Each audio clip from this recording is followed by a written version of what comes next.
Hello, everybody. Hi, Bonnie. Hello. Hi, Trevor. All right. You guys ready? Trevor? Yep. Okay. Good evening, ladies and gentlemen. I'd like to call to order the Malibu Planning Commission regular meeting for Monday, April 1st, 2019. Kathleen, could you tell us who's here?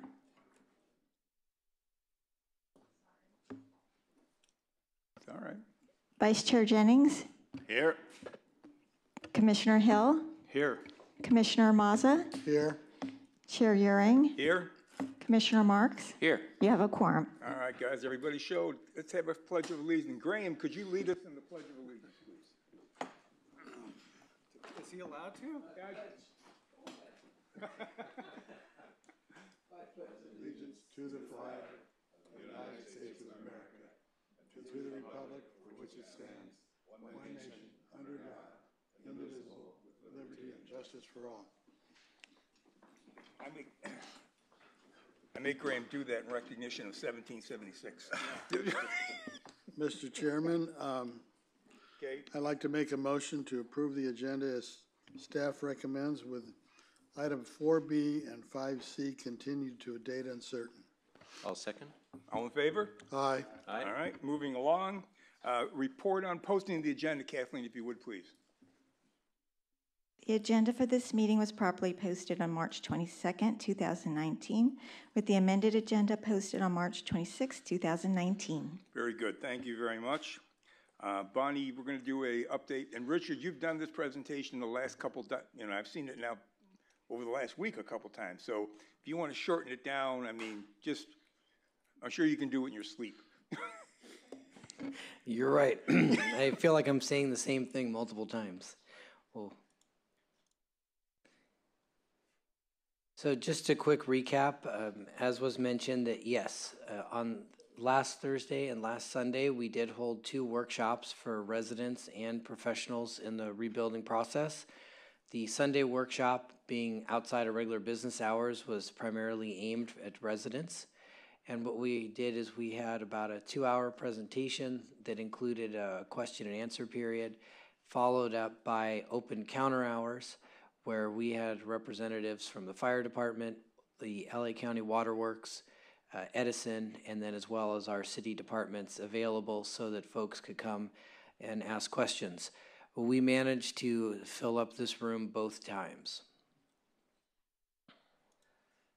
I'll just add that those meetings were both recorded, and the videos will be up on our website shortly, but for now anybody that is interested in seeing what happened at the meetings, you can find both workshops on our YouTube channel. So probably if you just put in Malibu Fire Rebuild Workshop or something along those lines, it would come up. And also at that workshop, we mentioned the code amendments that the council worked to certify along with the local coastal program. And as of now, actually the 28th, all of those are in effect.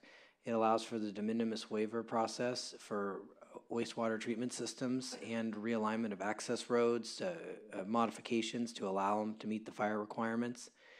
The changes to the native tree ordinance that were presented earlier to this commission, the ability to have 2 temporary housing structures that have a total square footage of 1,200 square feet, and now the planning verification process also allows for the approval of a 10% addition as well, provided that it's consistent with all of the current code requirements.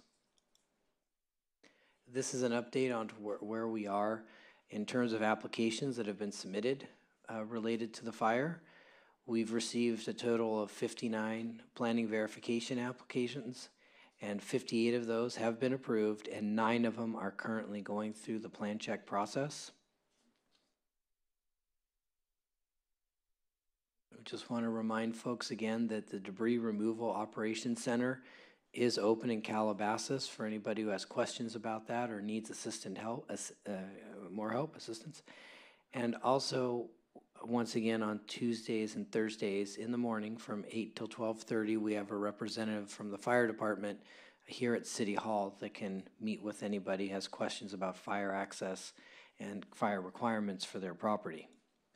I want to also add, there recently have been a lot of questions about what is required for fuel modification for anybody doing a fire rebuild, and the fire department informed us just today that they will now have a staff person from the forestry division also at City Hall on Tuesdays and Thursdays in the morning to answer any questions about that, as well as in the afternoon be able to do site inspections as needed to any properties that have additional issues. So that's good news.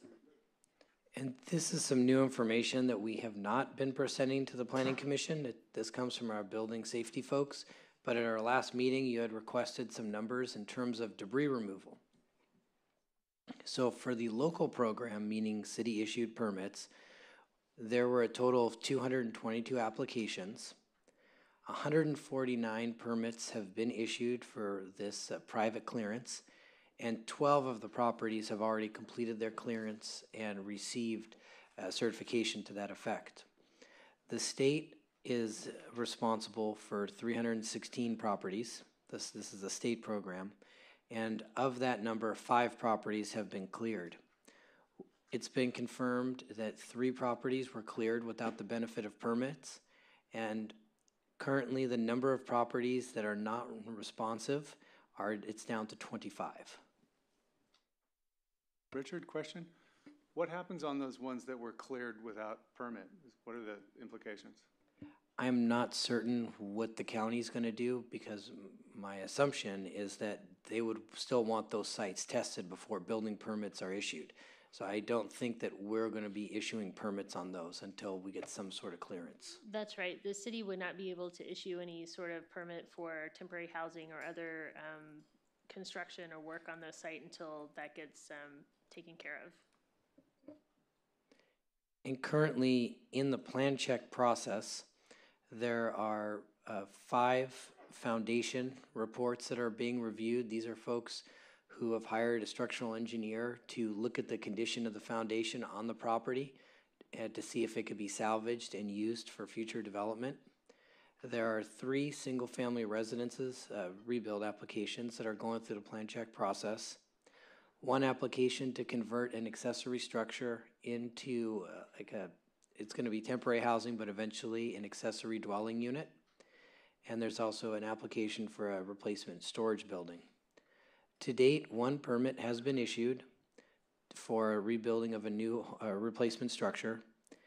There have been 2 permits issued to allow for the placement of temporary housing. The next number you see there with the 149, that relates to local debris clearance permits that have been issued. We've issued 13 building permits for either the partial, or this would be a partial reconstruction or rebuilding of secondary buildings to the property accessory structures. And then we've also issued some building permits. Now these are projects that typically we don't see in planning just because they're repairs, electrical repairs or damaged repairs. Some of those electrical repairs may have just been to replace, say, the power meter on the side of the house because it was exposed to heat, the utility panel. So those are just minor repairs that go through the building safety folks. And these are some reminders of upcoming workshops. On the 9th, there'll be a presentation from 6 p.m. to 8 about rebuilding resilience and lessons learned from Australia. There'll be another fire rebuilding program on Saturday, the 27th of April. That will be a workshop with the green architects and engineers.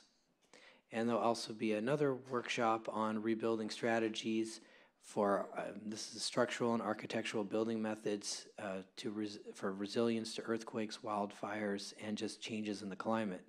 And that will take place on Wednesday, the 15th of May. And this is our set of links just to some additional resources. All of this can be found on the city's website. We provide copies of all the most recent forms, as well as links to LA County or any of the other agencies involved in the rebuilding process. And that could all be found on the city's website. Okay, thank you very much. Questions, commissioners? I one. First of all, I want to thank the staff for the presentation. I didn't attend the one on Thursday, but I did attend the one on Friday, and I thought it went very well, and the format was excellent of allowing questions to come from the audience so that it didn't turn into a complete shambles, but it was able to, able to handle questions one at a time. Well, one thing that I did that came to mind, though, we've heard a lot of different numbers about fire flow over the last several years. We had it down to 500 gallons per minute for a while, and the number that they gave us on Sunday was 1,200 gallons per minute for 1 hour. And then there was a little caveat that was kind of thrown in there at the end from the district. And I may have gotten this wrong, but that's why I'm asking the question. I think I heard them say that this applies if your structure you're rebuilding is less than 3,600 square feet. And if it's more than 3,600 square feet, there's going to be some other standard that's going to be applied. Well, 3,600 square feet in this town is not a very large house. And I wonder if you're able to give any further guidance on what's going to happen if it's above 3,600 square feet. That was new information to me also. The information about the fire flow being requirement being reduced to 1250 for an hour rather than 2 hours was good news, but that was the first time I'd heard that caveat, so I don't have anything to add at this point, but that is something we can follow up on. Commissioner Hill? Just questions or comments? Just questions regarding the presentation. I'm good. John? On the fire flow, has anything been determined on Encinal Canyon where they're below 500? What the Water District and Fire Department are working towards is an agreement between the two agencies and a plan to move forward, and part of that will include reprioritizing the improvements to the Encinal area, the water tanks and stuff, to bring those things up to standard. I believe later this week they're expected to have some announcements related to that. Okay, and then and just to mention, if I'm remembering correctly, there are 10 homes that can meet the 500 and about 7 that still have a problem. Up in Encinal. At Yeah, Encinal, okay. right. So the 7 is what needs some attention still. They seem to be willing to address that and try and come up with a solution. So Yes. I think where we are right now, you got to believe they're going to come up with something. There's a lot of momentum in that direction. John? okay, the other question is, you mentioned there was one house or one accessory structure that was being converted to residential for later use as an accessory structure. How does that happen without a CDP? It will require a coastal development, actually it is getting a coastal development permit. What we're doing so that folks can convert an accessory structure into a habitable or secondary unit so they can live in it, and rather than bring in some sort of temporary housing, because that may not be feasible given the constraints of the site, is we're issuing an emergency coastal development permit, and it is being reviewed for the fixture count so we can identify if a upgrade to the system is necessary. And then these are people who want a second unit at the end of all of this. So then they're submitting an application for a coastal development permit that's going to come to the Planning Commission, and that permit would be for the final permitting of that structure as a second unit, so that it would have the extra unenclosed parking space as well as comply with the fixture count, and also to document that it's no greater than 900 square feet. Now, it's my understanding that City Council's never passed the auxiliary dwelling unit or whatever it's called. So how do you go about approving one when it's never been approved? Because the code currently allows for a second dwelling unit. Right. It's a change in terminology is what much of the amendment that we're going to be putting forward will address. So you can already do a second dwelling unit, which is what this will be. But doesn't a second dwelling unit require a principal residence? It does, and there will, if a follow-up, If the main residence isn't rebuilt, then this could become the primary residence. Okay, so, So you can basically address either situation through the follow-up CDP. does it stand that anybody who got burned out can apply for one of these? If they have an accessory dwelling, something on their property that they want to convert, like But what in happens this if case, they want to put one on there? you can do that too. So you no longer have this temporary use of 6 years without a foundation. You can just go in and slap one in for 900 square feet, permanent use. I mean, it's, if you're starting from scratch, it's gonna have to get approved through a regular CDP. If it's gonna be used as a temporary dwelling unit, then we would, it begins to be a little more complicated because the temporary dwelling unit rules don't allow for a permanent foundation. Right. My question would be, if I was burnt out, It's a little difficult I'd to rather address buy- these I'd on rather- a general basis, and that's why we've been meeting with everybody kind of on a one-on-one yeah, but basis to try to in determine. theory, if I had a burnout lot and I didn't want to put trailers on it for 6 years, I could come in and apply for one of these? You can apply for, when you say one of these, I'm not sure what you mean. 900 square foot temporary permanent dwelling unit. Yes, I mean, you can apply for a CDP for that. Okay, so the only difference is the CDP. They got to come to us. And, Some point in time, yeah. Yeah, well, that's, I think I understand what you're saying, but well, yeah. it seems like a huge change from what everybody's been talking about. Everybody's talking about these modular units and they can't have foundations and blah, blah, blah. Well, But if they want to go through the extra hassle, they Yeah, can come in and put a permanent one in. you can apply for a CDP to place a 900 square foot unit on your property permanently, yes. And that would be, if you never built your main residence, then that would become the principal primary use on the site. Yeah. The minimum square footage for a residence is 800 square feet, and so as long as it's at least 800 square feet, it would qualify. You just don't get the exemptions and the processing that you would. Yeah, so you could buy one of these modular units and actually bolt it down to a foundation.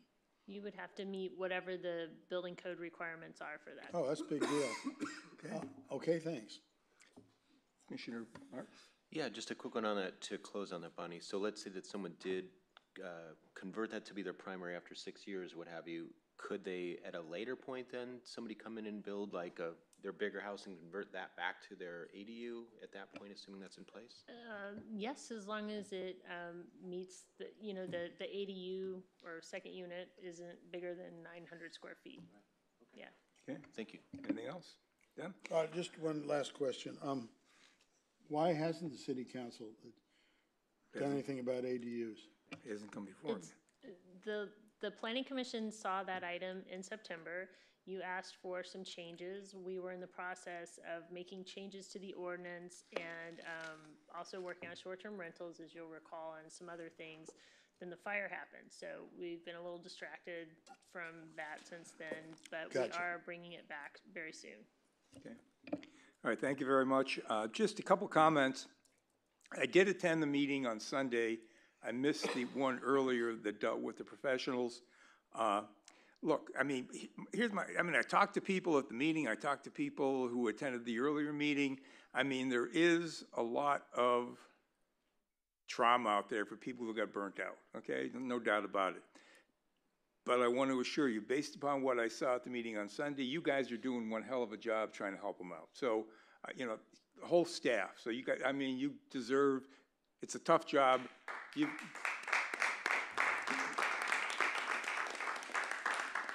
Richard's eventually going to get tired of doing this presentation, but I appreciate your tenacity in pulling it off one more time. Thank you very much. But you guys are working hard. So if you're out there, just realize you're getting some support from the folks inside. Okay, let's move it along. Written oral communication with the public. We have Graham Clifford.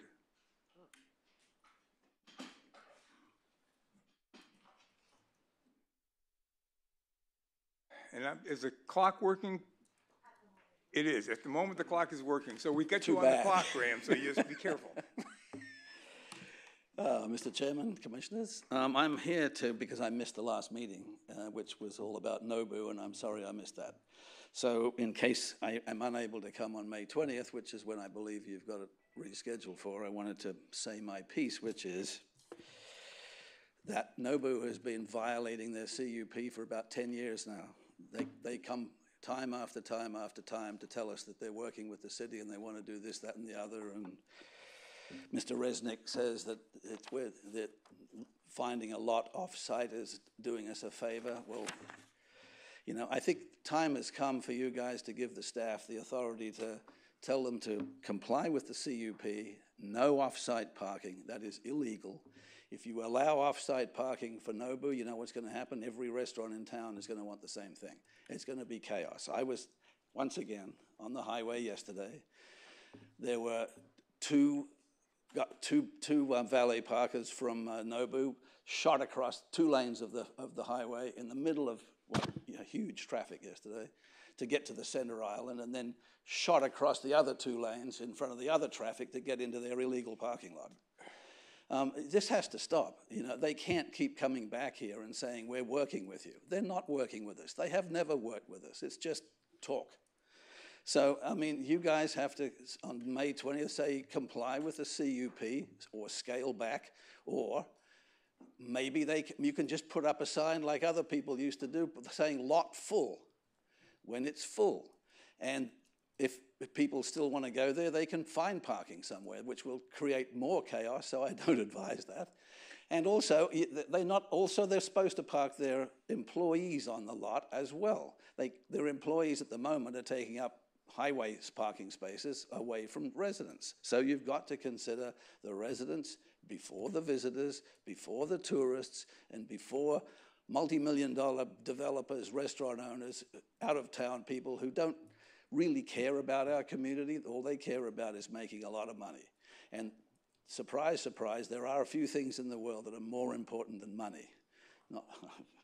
That depends who's listening, of course, but perhaps what they ought to do, and maybe you should suggest that they move to Western Malibu. They've sort of outgrown their place, obviously, and they're hugely successful. Maybe they should move to a big field in Western Malibu somewhere where they can have all the parking they want and they can make the restaurant as huge as they like. That may be one solution. But what they're doing is illegal. And I'm sorry to repeat myself, but they have to be made to conform. You have to say, time's up. You've been dealing with us for 10 years, disobeying the law for 10 years. Now you have to do it, and, you know, consider your community first, please. Thank you. Graham, thank you very much. We will, coming back on the 20th, we'll take a real close look. Okay, anybody else? Any other speaker slips? We got another speaker slip coming in. And this is Joseph Lozama.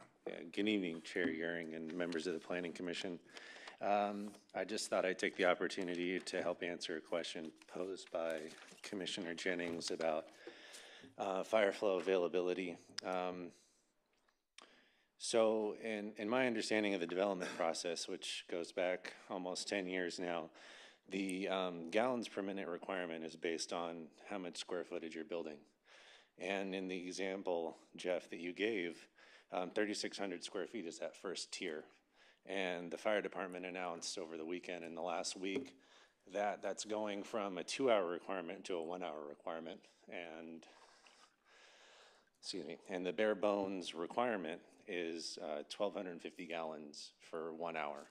And as you go up in square footage, in Malibu, people tend to, the next tier is 4,800 square feet. You'd be able to cut that requirement of 1,750 in half if you have fire sprinklers in your building, but never go below 1,250 gallons for 1 hour. And that continues to go up. In Malibu, I guess our last tier would be the 94 to 11,300. But there's 6 tiers that continue to go up in pressure as you go up in square footage. So that's how that works back and forth. Thank you. Okay, thank you, Joseph. Okay. Commissioner comments. Mr. Hill? Yeah, Malibu has banned plastic bags and plastic stand bags, and in the interest of going forward and being a global leader and reducing our carbon footprints, I think we should next consider banning the use and consumption of meat within city limits. April Fools, no, but seriously. Plastic is, we're learning it's not as repeatedly recyclable as we were taught. And the European Union just this week banned 10 different formulations of plastic that will go into effect in 2 years, and then a couple of years beyond that, some other types of plastic. So for those of you out there who are on this plastic thing, I'd encourage you to look at what they're doing and seeing what of that might or might not be applicable in Malibu. And then secondly, put this in the Department of Coming Attractions. I read in the paper this week that the college is wanting public input on how to use some of their spaces in the new campus here, and that there will be some process for that. And we also have talked about there will be a big public process for figuring out what to do with the new city lands. And it occurred to me that that really, ideally, would be one conversation. Because, for example, the college said, well, we have this 100-seat theater, and maybe we need to fit that out as a concert hall. Or maybe we don't know.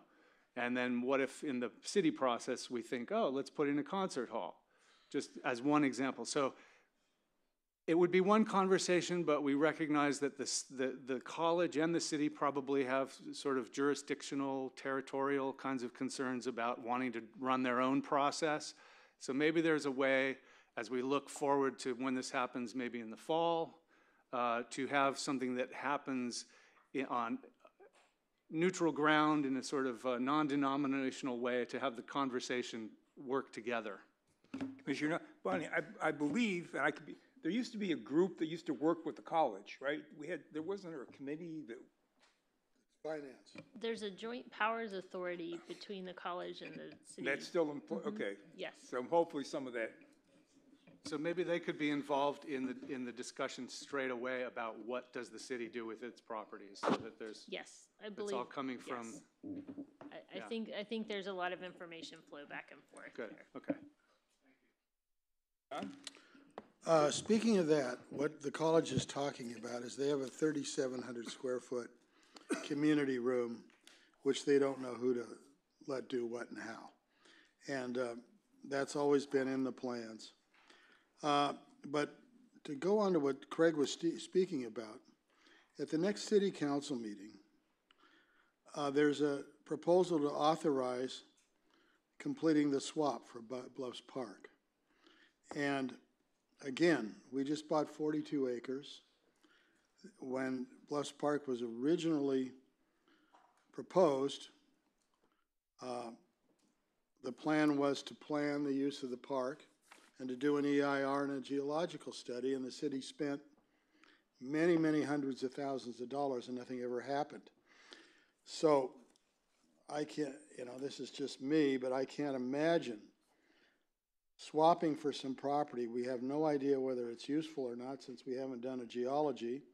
We haven't consulted any of the citizens as promised by the city council, and we're not including it in our review of what we do with our new city property. So I would hope that somebody sees the light and combines them all and figures out what to do, or at least completes the EIR. To find out what we can do with it. Now, my next comment is on, in our minutes that we're approving tonight, which go back to November, December, we asked that we get some report back to the Planning Commission on the feasibility of putting fire drafts into swimming pools. So I hope that just isn't forgotten. I forgot about it until I read the minutes. So hopefully that gets back in the process somehow. I know you're busy. And then the last thing is, which I'll ask at every meeting, are we on schedule to hear the mansionization ordinance in April, since the city council wants it in May? What we're working towards is bringing it to the Planning Commission in May. So how much after May will it hit the city council? That depends on whether the commission asks for changes. If the commission doesn't ask for changes that require it to come back, then within approximately a month after the planning commission meeting, because we'd have to notice it for 21 days. So in June sometime? Yes. So we'll only be off a month. Okay. That does it. Commissioner Marks? I don't have anything more to add. Pretty short. Okay. I've only got one, excuse me? Oh, excuse me, Jeff, I apologize. You. I don't have any comments, except I was thinking back to the number that we put up on the board for calling the county for the, they have questions about the debris removal process. And the only question at this point I think that anybody has is, when are you going to get to my property? And they don't know the answer to that, so. Okay. The only comment I have, and it's back to my continuing story about the traffic light at the corner of Cross Creek and Webb Way. And for those of you who are not aware, it's 8 poles, 19 light fixtures, 4 no U-turn signs, a jacked up right-hand turn lane. It floods when it rains, and we got lights on all night long. And my basic mission has been to try and figure out, how do we get that? How did that get built? I mean, with all the talk we have in Malibu about being rural, I mean, that really belongs more on the runway at LAX than it does here in Malibu. So I went back and just tried to figure out what happened, all right?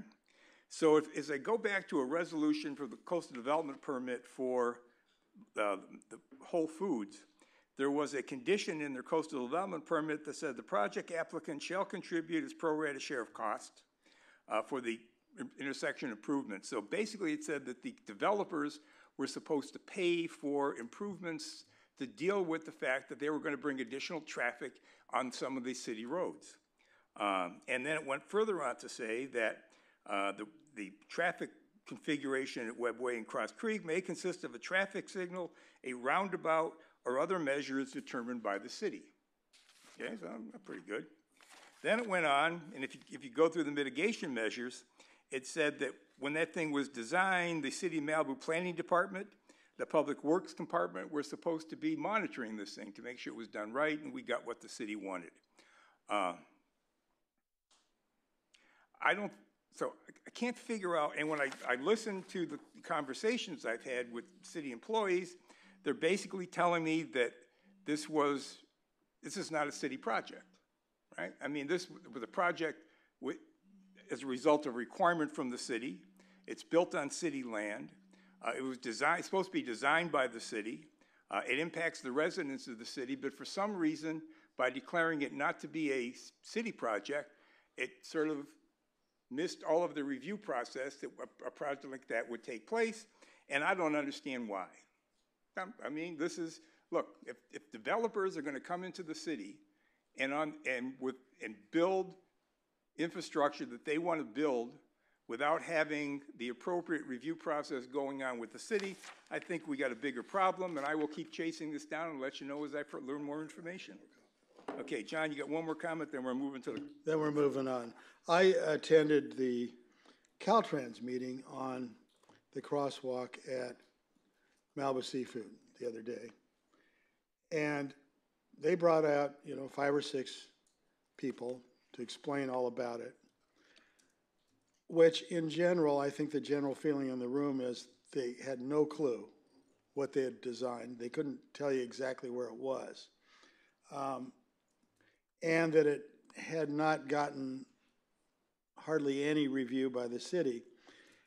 Well, I figured out where it was by just driving down the highway, and they left a strip in the new divider right where it is, right on top of the bridge, which is what was suggested by some of the people in the audience. Put it in the bridge underneath and you won't kill anybody.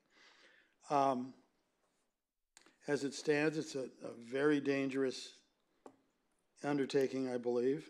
But again, this is, unfortunately for Malibu, we have 3 of these going in with very little planning, if any, and very little public awareness. But within a year, we will have 3 more stoplights on Coast Highway where you can push a button and stop the traffic. I asked the Caltrans people what that did to the timing on our $6 million timing system, and they go, well, it's not in there.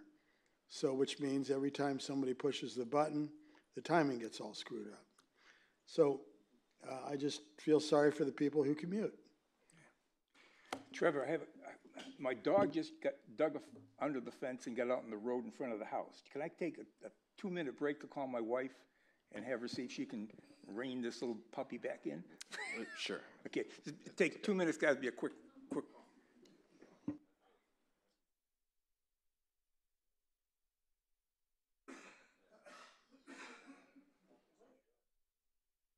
Can I further his comment on that? No, We're closed. we still have a quorum. No,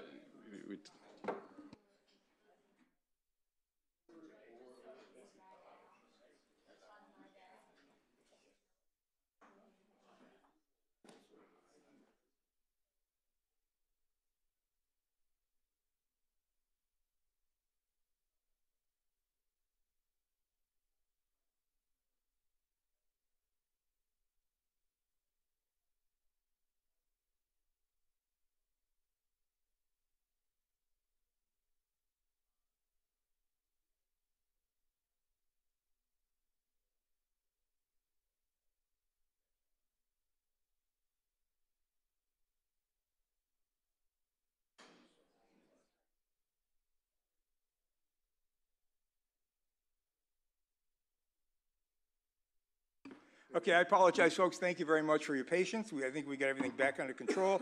Let's move on to the consent calendar. Anybody want to pull anything?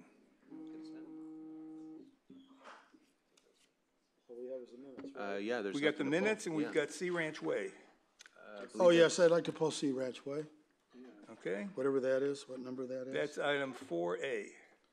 Oh, that's Oh, it's consent? consent. No, That's that's not the consent. I'm sorry. It's Okay, I move the consent calendar. calendar as staff All, recommends. second? All in favor? Aye. Aye. All right, then let's move to item 4A, coastal development permit number 17102, site plan review number 17057, and minor mod number 18018, an application for remodel and addition continued from February 19th, 2019. Could we have a staff report, please? Good evening, Chair Euring and members of the Planning Commission. What you have before you this evening is the Sea Ranch project you saw 2 meetings ago. And at that meeting, there was some concern about the location of the guest house related to 4-to-1 slopes. There was a question about second access for that guest house. So this is just a vicinity map, an aerial photograph of the site, just to refresh everyone's mind. The application, on about 2 weeks ago, when we were publishing the report, the applicant indicated to us that the homeowner, due to the concern raised by the neighbors in the HOA, has withdrawn the application for the guest unit, the second unit that was proposed. So the 770 square foot detached structure is no longer part of the project, and the total development square footage for the site has also been reduced as a result of that. It was previously proposed around 6,882 square feet, and now it's down to 6,114 square feet. The rest of the project is the same project that the Planning Commission heard. It's a replacement structure because of the scope of the remodel, and there's a minor modification that's being requested still because of the relation of the front yard setback, how the house sits on the pad adjacent to the street, and then also the site plan review for the height so that the addition can go up to 28 feet, which would match the pitched roof that is currently there on the one portion of the home that is 2 stories. To refresh everyone's minds, this is a copy of the proposed floor plan for the first floor. This is the second floor of the structure. As I mentioned, the second unit has been removed. And on the site plan now, all the work that is proposed is on the upper portion of the site adjacent to the street. Essentially the flat pad and the property then has a slope at the rear of the property, but all of the development is located away from that slope. The pool will remain, and it primarily consists of just the work on the site. of the existing home. This is a rendering of the proposed project. At the last meeting, there was also a question raised about the geotechnical report and its condition of a foundation mitigation plan. What that meant, the meaning of that in the report that was prepared by the project geologist and their engineering geologist was essentially, it was a fancy term for saying when you're pouring the new foundations and excavating for the new foundations, do not hit with the excavator the existing foundations of the home because they are to remain. They weren't planning on replacing those. That mitigation comment was related to that. I confirmed with our city geologist who went back and looked through the documents that there are no geotechnical issues with the site, such that any special type of foundation was required beyond what the code requires. And there was also a question raised about a line of geological contact on the OWTS plan that was included in the project as a referral from environmental health. That plan was taken from the geotechnical report and it was provided by their engineer. And essentially it's where alluvial soils met with bedrock. And it was just a change in the soil type. But confirmed with the city geologist, it doesn't represent a problem with the home or some geological hazard on the site. It's simply a change in conditions. The other questions that were brought up, as I mentioned earlier in the presentation at the last meeting, were a concern about a 4-to-1 slope issue and that the guest house would have been located on that. As I mentioned, the guest house was removed. There was also a question about using Fern Hill as a secondary access for that guest house, and that was primarily brought up as a way to avoid any issues with the neighbors, because to get to and from the guest house, you could avoid using the gate to the community. That Fern Hill access, I did confirm. There's a gate there now. I spoke with our Public Works Department. There are no issues. No work is proposed in that area. The fence will remain, and there are no new curb cuts. Staff did receive a comment about 2 weeks ago from a neighbor with concerns that the story poles were not accurate. However, the project's architect did go out, visit the site, and has confirmed that the poles are accurate and they are placed correctly, representing the development that is proposed. I have the applicant present this evening, and staff's available for any questions. Richard, thank you very much. Questions? Okay. I just have one, Richard. When the last meeting we talked about the slope, whether it was too steep. Did we ever get an answer on that? They did go back and have it reviewed by their civil engineer, and he did confirm that it was a slope that was less than 4-to-1. He did say that. However, all those materials, I didn't submit that as part of the correspondence because the next couple emails I got back were withdrawing that portion of the project. So we'll leave that as a mystery for a future planning commission to solve. Okay, we have one speaker slip. So let me open the public hearing. And Kevin, you're on.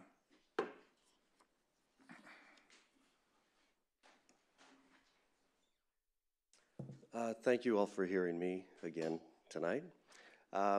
Just wanted to relay on behalf of the clients that they, after kind of going through this 4-to-1, not 4-to-1 thing and kind of coming out at the other end that it was suitable, I got a call from the clients saying that they wanted to withdraw the guest house and had nothing to do with any of that. It had to do with trying to keep the peace in the neighborhood. It seemed that the neighbors were so kind of in disarray about it that that they said in friendship and neighborly good faith they would withdraw it. So I just kind of wanted to say that on their behalf. Thank you very much. Would anybody else like to speak on this subject? You got some time left, Kevin, for rebuttal if you need that. Anybody else like to? Let me close the public hearing. You can ask the question. Okay, we'll close the public hearing. Back up to the commissioners. John? Kevin, can I ask you a question? You have to come back. I tried to stop the trip, but protocol.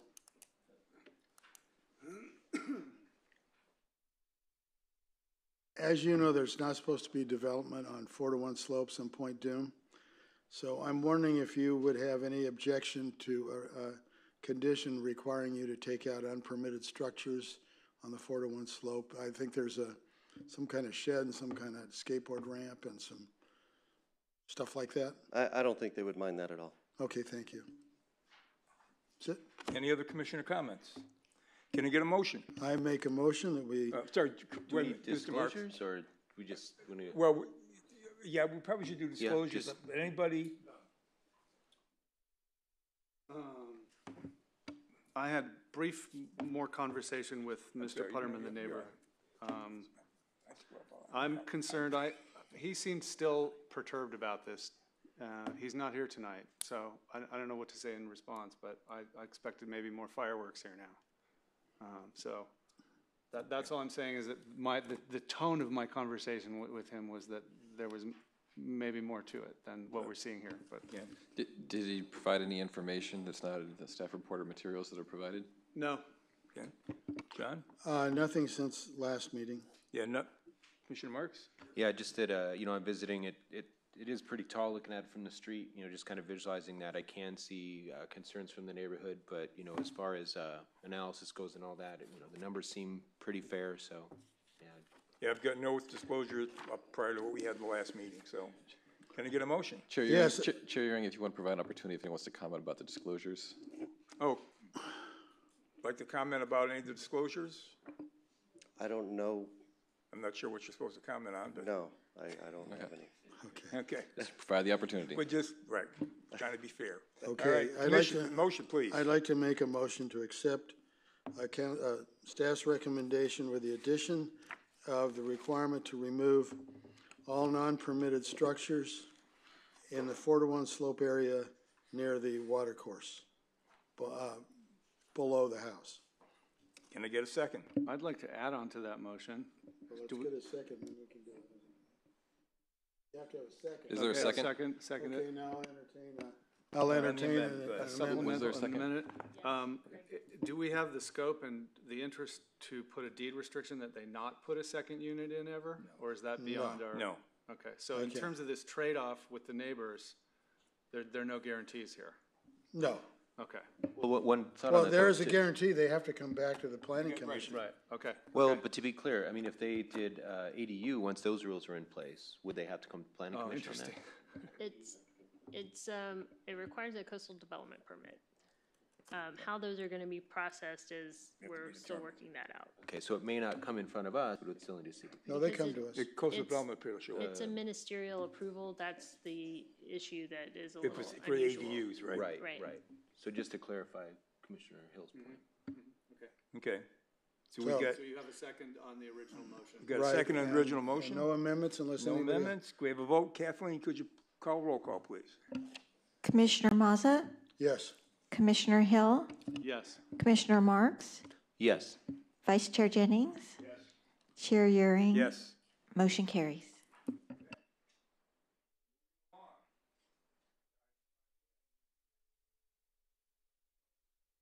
Works better with the microphone, yes. 5A is next.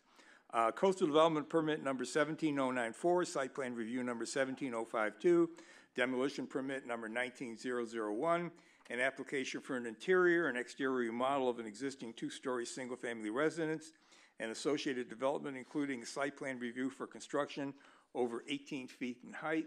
And I believe we've got a new staff person presenting this evening? Yes, since he's been with us for over a year, I forget that he hasn't been before you. Right. This is Didier Murillo. He's one of our assistant planners. He's been doing great work, and you might have seen him at the fire I review saw him workshops. Sunday, yes. and so, Did a good job. Welcome. Okay. Can we have a staff report, please? Good evening, Chair Euring and members of the Planning Commission. The next item on the agenda is a coastal development permit for a project located at 7307 Purview Avenue. It includes a site plan review for construction over 18 feet in height and a demolition permit for less than 50% demolition of the existing single-family residence. The property is located on the ocean side of Birdview Avenue in the rural residential 1-acre zoning district and is approximately 1 acre in size.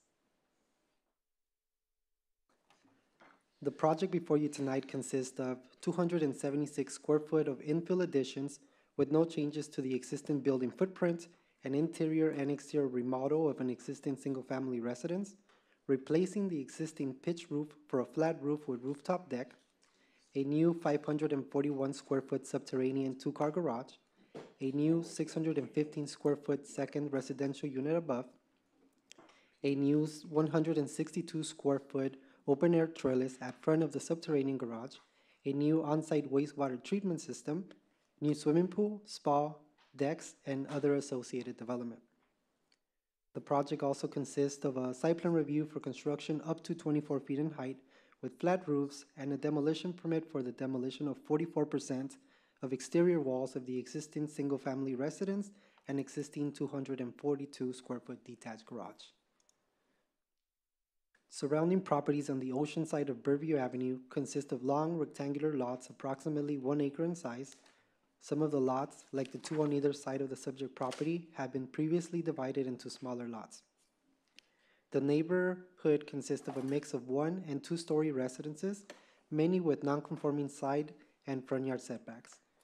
The subject property has been identified as a bluff-top property with a coastal bluff located at the rear of the parcel. An existing non-conforming deck is located within the 50-foot setback from the top of bluff as determined by the city geotechnical staff. The non-conforming deck existed on the property prior to cityhood. Further, no changes to the footings or foundation of the existing deck is proposed, and no new development is proposed within the top of bluff setback.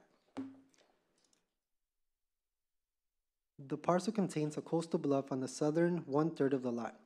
The property is currently developed with a 5,754 square foot, 2-story single-family residence constructed in 1976. All new development is proposed landward of the 50-foot bluff-top setback as determined by the city geotechnical staff. The proposed development also complies with the required side yard setbacks.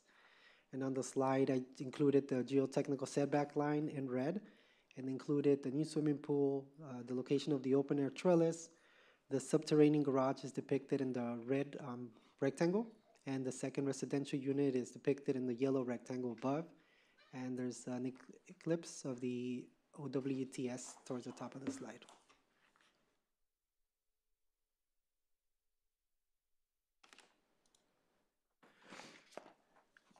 The applicant is also requesting a site plan review for construction on the existing residence over 18 feet in height, replacing the existing pitch roof to a flat roof with a rooftop deck, and second residential unit above the subterranean garage. The staff report mentions a height not to exceed 21 feet. That number is referring to the top of the rooftop deck. However, it should say a height not to exceed 24 feet for a flat roof. As shown on the slide, the project plans call out a maximum height of 23 feet 7 inches, also noted on the conformance table of the staff report. Furthermore, 2-story single-family residences are also typical throughout the neighborhood, and the proposed development has been determined to not block primary views of the ocean from the surrounding properties. The site plan review also includes construction of a second residential unit above the subterranean garage as shown on the slide.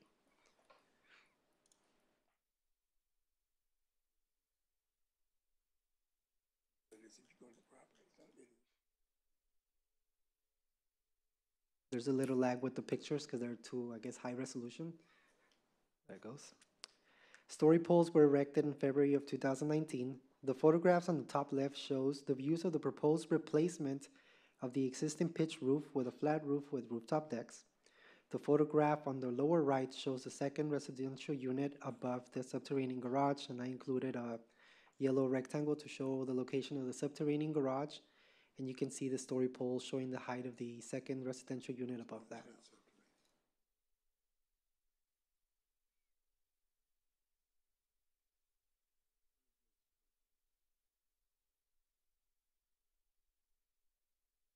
Yeah, the pictures are too high resolution, so there's a bit of a lag. There we go. These photos show the story poles as visible from Purview Avenue on the top left, and on the lower right, you can see the property as visible from Westward Beach Road below. As shown from the photograph, the proposed replacement of the existing pitch roof for a flat roof with a rooftop deck will have limited visibility from Westward Beach Road below, and the second residential unit will not be visible from Westward Beach Road or the beach. To date, staff has not received any correspondence from the surrounding neighbors for the subject property. I want to note an error found on the staff report. Different grading quantities were inadvertently included in the staff report. However, the project plans and the geotechnical review sheet note the correct numbers. Furthermore, the correct numbers shown on the slide are still well below the allowable non-exempt grading of 1,000 cubic yards.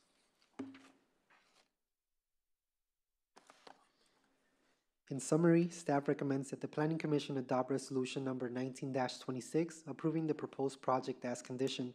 This concludes my presentation. The applicant and staff are available for any questions you may have. Thank you. Thank you very much. Any questions? Disclosures first.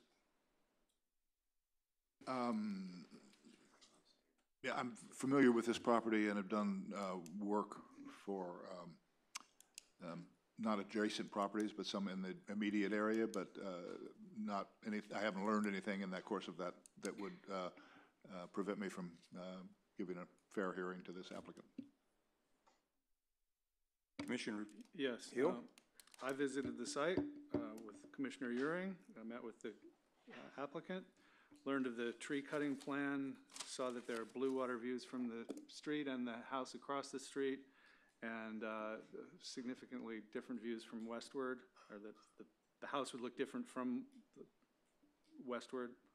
And I learned that we learned that the garage is not an actual garage, and I don't know if that has any implication at all with respect to any calculation, like, for instance, 50% rule on anything. I'm not sure. You're talking about the existing garage? The existing, yeah, whether that's relevant to anything, but it's not what it appeared to be, so I just thought I'd mention it. What do you mean?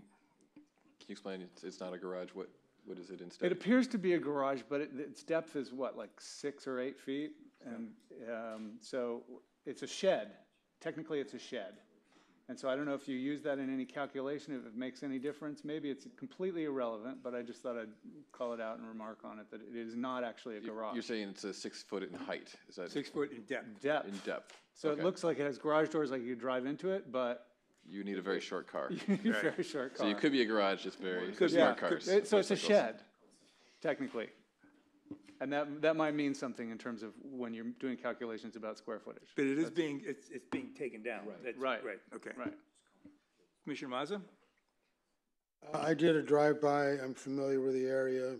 I looked down the gate, and that's about it. I also did a property visit and just familiarized myself with location and layout. Didn't learn anything new. As Commissioner Hill mentioned, he and I did a site visit. We spoke with the applicant's architects, got an idea of what was going on. Subsequent to that, I called the planner, just asked because the TDSF was like in a square foot close, and I know Nita did it correctly, okay? But he was new, so I was giving him some practice. So I asked him to go back and check it out for us, and he did that, and he confirmed that those numbers were good. So with that, we've got, let me open the public, any public hearing, and they got 15 minutes? 15 minutes. Doug, you're up.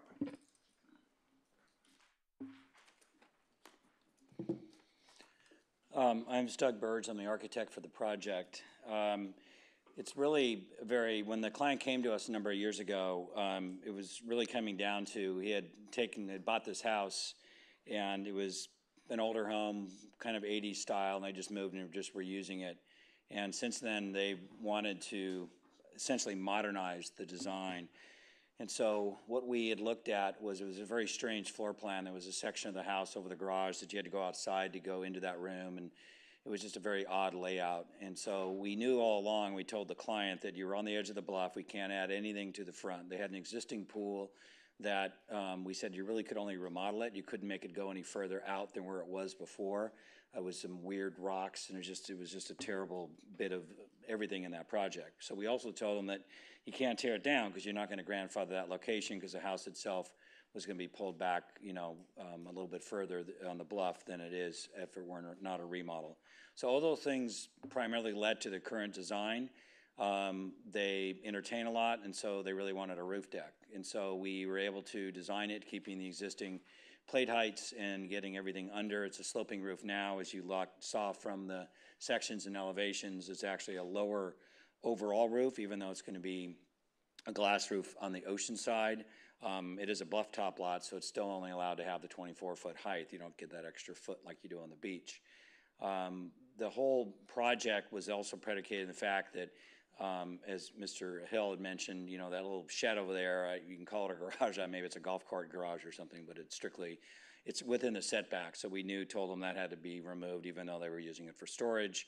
So it really came down to adding a few hundred square feet on the house, which is really just connecting the upstairs to the space over the garage, reconfiguring the floor plan in the main part of the house, redoing the pool, and then creating a detached guest house that we knew we had room to do that. We didn't have to deal with grading. We were using the existing driveway. We're actually widening that driveway. We are working on, as far as the parking situation, we knew that we had to have off-street parking, which we had more than enough of, and so we created the garage underneath the guest house. As that actually is considered a basement or subterranean garage, so it wasn't counted towards TDSF, and that in itself worked out really well because it really is just the garage door that faces the main house. So all in all, we also told him that if you drive down the property, there are neighbors that are behind and they're going to want to maintain their views. So we couldn't add anything over on what would be considered the west side of the house. So we said, let's not do anything there. We also have a one-story neighbor on the east side of the house, and we didn't want to change the massing for them, so they felt like they weren't getting any changing of views or any changing of solar activity that was going to affect them. So looking at the neighbors, looking at the area on the bluff, we felt like the very modest additions to the house and keeping, actually it's a lower house, and we get a more modern house, and working within all the other rules that we deal with here in Malibu, we thought it was a very clean project. So with that, we thank the staff for their time and putting it together. I know Richard started this project a number of years ago. He's obviously been a busy man lately, and so he was able to change it over, and you've worked on it and done a great job, Didier.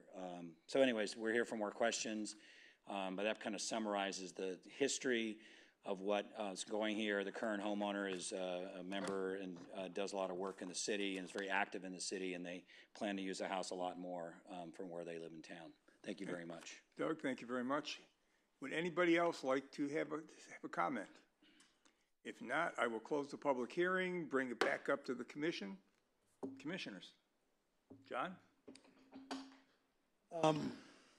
I guess staff should answer this, but Plan A08, I think purports to show the remodel 50%, and I think it says, was very hard to read, but I think it says 55%.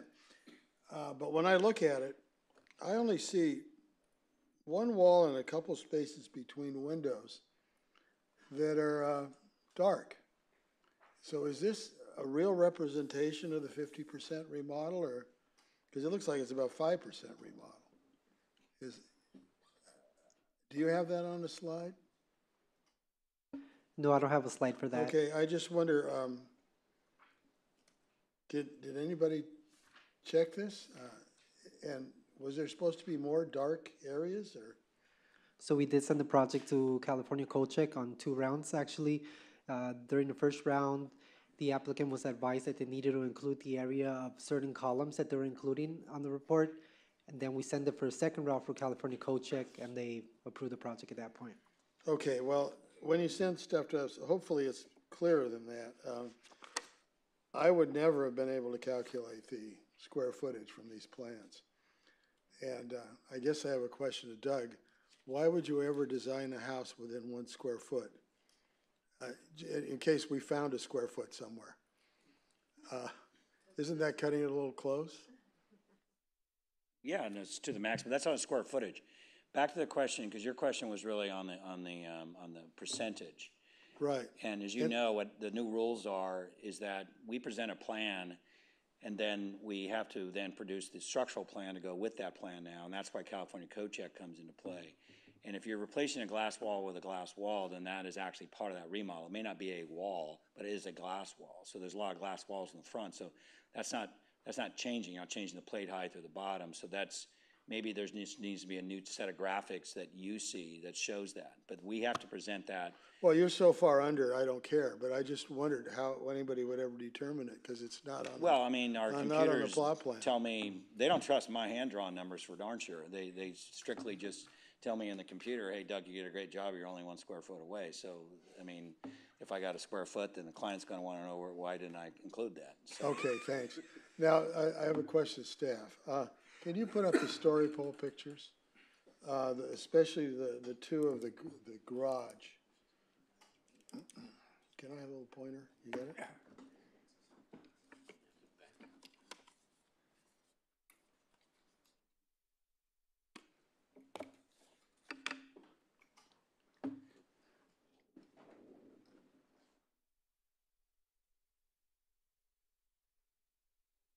Okay, first question is, I couldn't tell from reading the staff report, is this wall gonna stay, or is it gonna go back to 42 inches? The street wall. The street wall at the front, that's the center portion of that wall is gonna remain, and on the northwest side of the property, that they're gonna add another gate there, that's gonna be 42 inches solid, and. Over here? Yes, off to the left of your picture. Over here, so there's another gate, so you'll have two permeable things and everything else will be 6 feet? Yes. Okay, then can you go to the next one? And sorry for the lag, the pictures were just too big, so it'll come up. Oh, okay, you need a new computer. Okay, for the life of me, I don't know why this isn't finished grade. And how can that be a basement when it's above land? Now maybe that's 3 feet, but it's sitting on a flat pad at natural grade with empty land next to it on both sides. So how is that a basement underneath a structure below grade when it's unfinished grade? Right. So the applicant is gonna berm up the sides of the subterranean garage to therefore make it a subterranean garage, and the So applicant. you're gonna go and put some berms over here and some berms over here and call it underground? That's correct. Or the applicant can also elaborate on that as well. I want to hear Bonnie tell me about that. It's gonna be built into that where the retaining wall is that you see with the box around it. The garage door will be, you'll be basically driving into that retaining wall. So it's this area down here is a driveway. It's not underneath the house. Well, I'll let Doug elaborate more. Sure. Yeah. That box is just a depiction. It's not to scale. It just shows a general area of where that's going. That's not any kind of scale, like that's the garage door. The point of it, John, is that we took that wall as the location where the face of the garage door would go. And as you know, a garage door is the only allowed entrance that you can have to call it a basement on a garage. So this picture, the garage door is actually where the wall is, not where the picture is. The picture, that's just a square that says, hey, the garage is going in that general area. That's not the actual. The story poles designate where that is. The yellow box is just saying it's in that general area. Okay, so there is no berm. You're going to leave this? No. That's on the side. If you look on the plans, that's where we started the garage and said, hey, we got to go back into the hill. Okay, so you're not piling dirt up against something that No. projects. Totally good answer. Thank you. Let me just see, so I can be done. Okay, I'm fine. Commissioner Hill. Okay, let me start with a couple observations and then get to a question or two. Well, I guess they're integrated. The deck out there that's supposedly grandfathered is built out of a synthetic material. I think it's called Trex or something. I don't know the name exactly, but it's not something that had existed prior to 1991. That material. So, is there some clarification on the age and status of that deck? Because it clearly does not predate cityhood.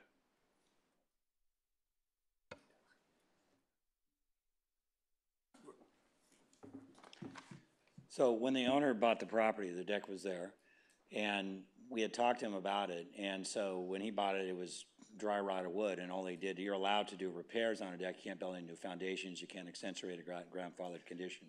It was not made any larger. I mean, everything about it was just strictly, yes, that material didn't exist prior to then, but certainly you're allowed to repair, you know, a deck that has old boards on it, and that's what was told to me, and that's what I believe. And so that was, so I think basically the entire rebuilding of that would be okay, it's still grandfathered? Well, it's a repair, anything you can do on repairs, as long as you're not creating new foundations. Yeah, you could resurface the It's top. pretty extensively like a deck made out of newer materials than City Hood. So I don't know what the cutoff is. It's what's important is what's under that Trex, and that's looking at the what foundations. Doug was trying to explain, Yeah, the foundations. And again, as far as if it grew, you know, over your retrexing, then yeah, there would be an issue. Yeah. But as far as and again, I've only been to the house a couple times, but this is what's been told to me, and I guess it could be proven by an aerial or something, but that's all I was told, is that it was unwalkable before and they had to repair it. Okay. Which you're allowed. Moving on, in terms of observations, I feel like this has significant view impact more than, the slide we see, maybe I'm just taller than whoever took the photograph, but I see blue water on both sides of the house from the road. And the guest house would block the view on the east side entirely. And it also seems like the view from westward, looking up at the house, is a substantial change in height, looking at the story poles versus the old house. So those view impacts are problematic to me. I have some other questions if it looks like we're going towards an approval on it, some other things that I would want to circle back to and flag. And then finally a question on what is the difference between, you're putting in a separate driveway here for the guest house. So you're basically making this into two primary units with their own separate unique accesses. And that configuration happens more or less on adjoining properties, but they have been subdivided to achieve that. And so on some level, this feels like a duplex or a stealth subdivision or something. It's not a guest house, it's a separate unit. And I don't know if there's any legal distinction there, whether it's just that the only difference is you'd have to subdivide it to sell it separately? Is that the only distinction? Or is there some other issue that adding the second driveway and effectively creating a second house, if that's problematic in any way? There's nothing in the code that says that you can't have, I mean, obviously you can have a second dwelling unit, and it's useful for contributing to the city's affordable housing supply if it's an independent dwelling unit. So, I mean, there's nothing in the code that prevents that. The fact that it has a separate entrance. Does it get a separate address? No. I mean, we're actually looking at that right now, because for fire department access and emergency response, there are good reasons to have a separate address, but there's nothing that would allow somebody to sell this, or, I mean, it's... Lots not being divided. No, there's no subdivision involved, and the square footage of the second unit would make it ancillary or accessory to the primary use of the main dwelling unit. Okay, and all right. We'll circle back if it looks like... If you've got any other questions, you might as well lay them on us. A concern about the impermeable coverage, and we talked about this on site, and maybe you guys have a clarification. It seemed pretty high already, and that it would help if you had the pavers that had the gaps in them, and we understood that the steepness of the driveway for fire access can't be very steep and permeable. But I just wondered if there's a solution to that, if we could reduce the permeable coverage, the impermeable coverage. And then finally, on the archaeology, that's a major site. That whole area along the bluff there above Westward, and the fact that you have found a few things seems to me very suggestive that when you do the substantial digging for the basement garage, that you will run into things, and it seems important to me that you definitely have a serious archaeologist on site. And I know that's a state requirement thing, so I don't know if it needs to be, I think it's more relevant that it be a competent archaeologist than it be a Chumash person, but maybe it needs to be somebody who's both. No, the condition in there said they don't need it on site, that there's somebody, I don't know, some general geotechnical person who will be monitoring anyway. I think it needs somebody who really knows their stuff on the archaeology. Like any other site in Malibu, this is going to be a high potential to find something. Okay, the condition is that if a human bone is discovered during the testing or during construction, work shall immediately cease, and procedures described in section 7050.5 of the California Health and Safety Code shall be followed. And my concern is that there be a monitor on site, because whoever is going to be there to notice that that's actually a human bone or something of archaeological significance. We have put in conditions that require not just bones, but artifacts. Yeah, that's condition 13 just before. What? No, the artifacts are the condition just before as well. Oh, okay. 13. The commission could include a requirement for archaeological monitor if there's a concern about resources. Yeah, and I mean, ideally, and I don't know that we can do this, but it would be great if you could say that some, Pepperdine or UCLA class could come and observe and see, but I guess that's beyond the scope. No, we want to have a reason that we would have to use them. You'd have to have a reason that it would have to be those people. Right. Yeah. Commissioner Marks. I don't have anything to add on this one. Commissioner Jennings. Any comments? No comment. John? Yeah, Bonnie, you mentioned putting 2 addresses on properties. And just my opinion, absolutely horrible idea. That's how we got rehabs. And that's how we got double and triple rehabs. And you can put a sign out front saying, this is this house or something, but addresses cause big problems. Okay. We have any other comments? I have one. Okay. Just one question. And Bonnie, and I asked Nita and Joseph this when we visited. I've seen a bunch of houses now where they're doing remodels, and the rule says if you go over the 50%, you've got to come back for a coastal development permit. And for as far back as I can remember, I've never had anybody come back for a coastal development permit. Have you seen them? I've not. So we're not. I don't. If they go over, I think it actually has happened. Has it happened? Yeah, there was the one I can think of right now is in Big Rock. They were doing a remodel and they didn't tear the whole house down, but that was a different one in Big Rock. Yeah.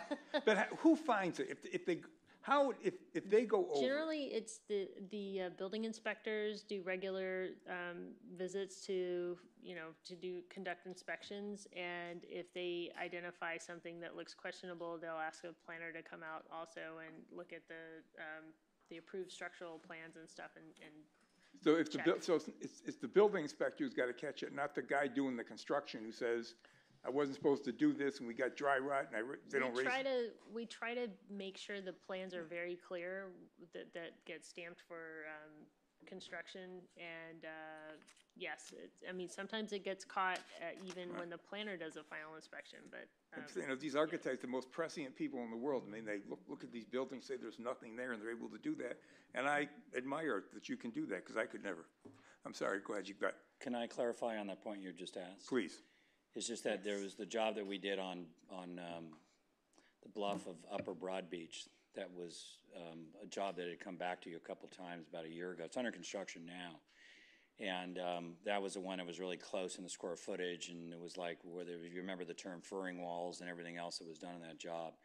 And over the course of the job, the inspectors are definitely aware, the builder's been really aware, and it's been like you start a job and saying, don't even think about deviating 1 inch towards all of this. So it is getting that information, not just from you or us, but it's to the builders So that's just our practice. But they, in speaking of what benefiting of what Bonnie's saying, it definitely is from the field inspectors understanding that on the plans, because that is the only fail-safe check that you have. So It was just, I didn't understand how but the, it is aware when we how know we- those jobs, how we because you don't check want to it. be red tagged. So that's no, the I bottom looked, line. again, you're giving away a lot of significant benefits if you do a remodel versus a rebuild, so just, okay, anybody got a motion? I'll move staff's recommendation. Can I get a second? I'll second. Kathleen, a roll call, please. Commissioner Mazza? Yes. Vice Chair Jennings? Yes. Commissioner Hill? No. Commissioner Marks? Yes. Chair Euring? Yes. Motion carries. Okay. Thank you all very, very much. Did it very nice seeing you. Hope to see you back again. Did a good job. Thank you, sir. Thank you for the opportunity to present before you guys. Thank you. All right, we've got the last one for the evening, guys. Item number 5B. And this is a coastal development permit number 17043, site plan review 17014, demolition permit 17013. An application to demolish an existing single-family residence and associated development and construct a new single-family residence and associated development, and this was continued from January 10th. Carlos, could we get a staff report, please? Yes, good evening, Chair, members of the Planning Commission. Just to clarify, this item was not continued from January 10th. This is the first time the item's going before the Planning Commission. I remember seeing it, right, okay. So the project before you tonight is a coastal development permit to construct a new two-story single-family residence with an on-site wastewater treatment system and other associated development at 21490 Paseo Portola Street. Here's the vicinity map and aerial photograph of the project site. The subject property is located at the end of the cul-de-sac at Paseo Portola Street. The property is located within a developed neighborhood with PCH and a row of single-family homes to the south of the project site. Due to previous development, the subject site is relatively flat with the building pad area. However, beyond that building pad, the site is characterized by steep descending slopes.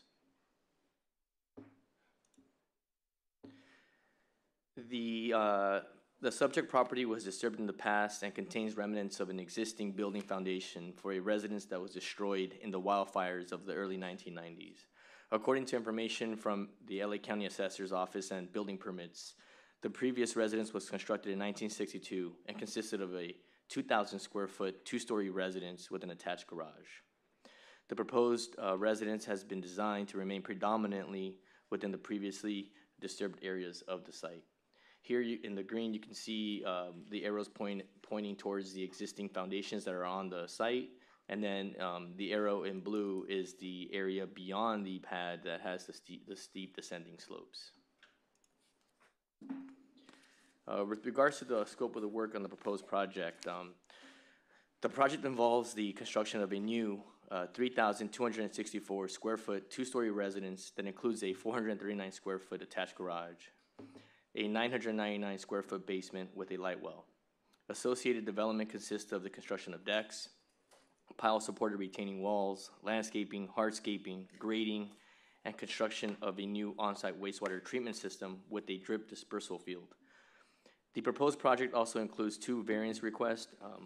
Variance number 16-017 to allow the structure greater than 18 feet in height to extend laterally into the lot 53 feet instead of the maximum allowable of 40 feet per the La Costa overlay. And then you have a variance number 18-045 for the construction of a pile-supported retaining wall on slopes steeper than 1.5 to 1. Here is the site plan of the proposed project. You have the parking, two unenclosed parking spaces along the northern portion of the site. We get access to the residence.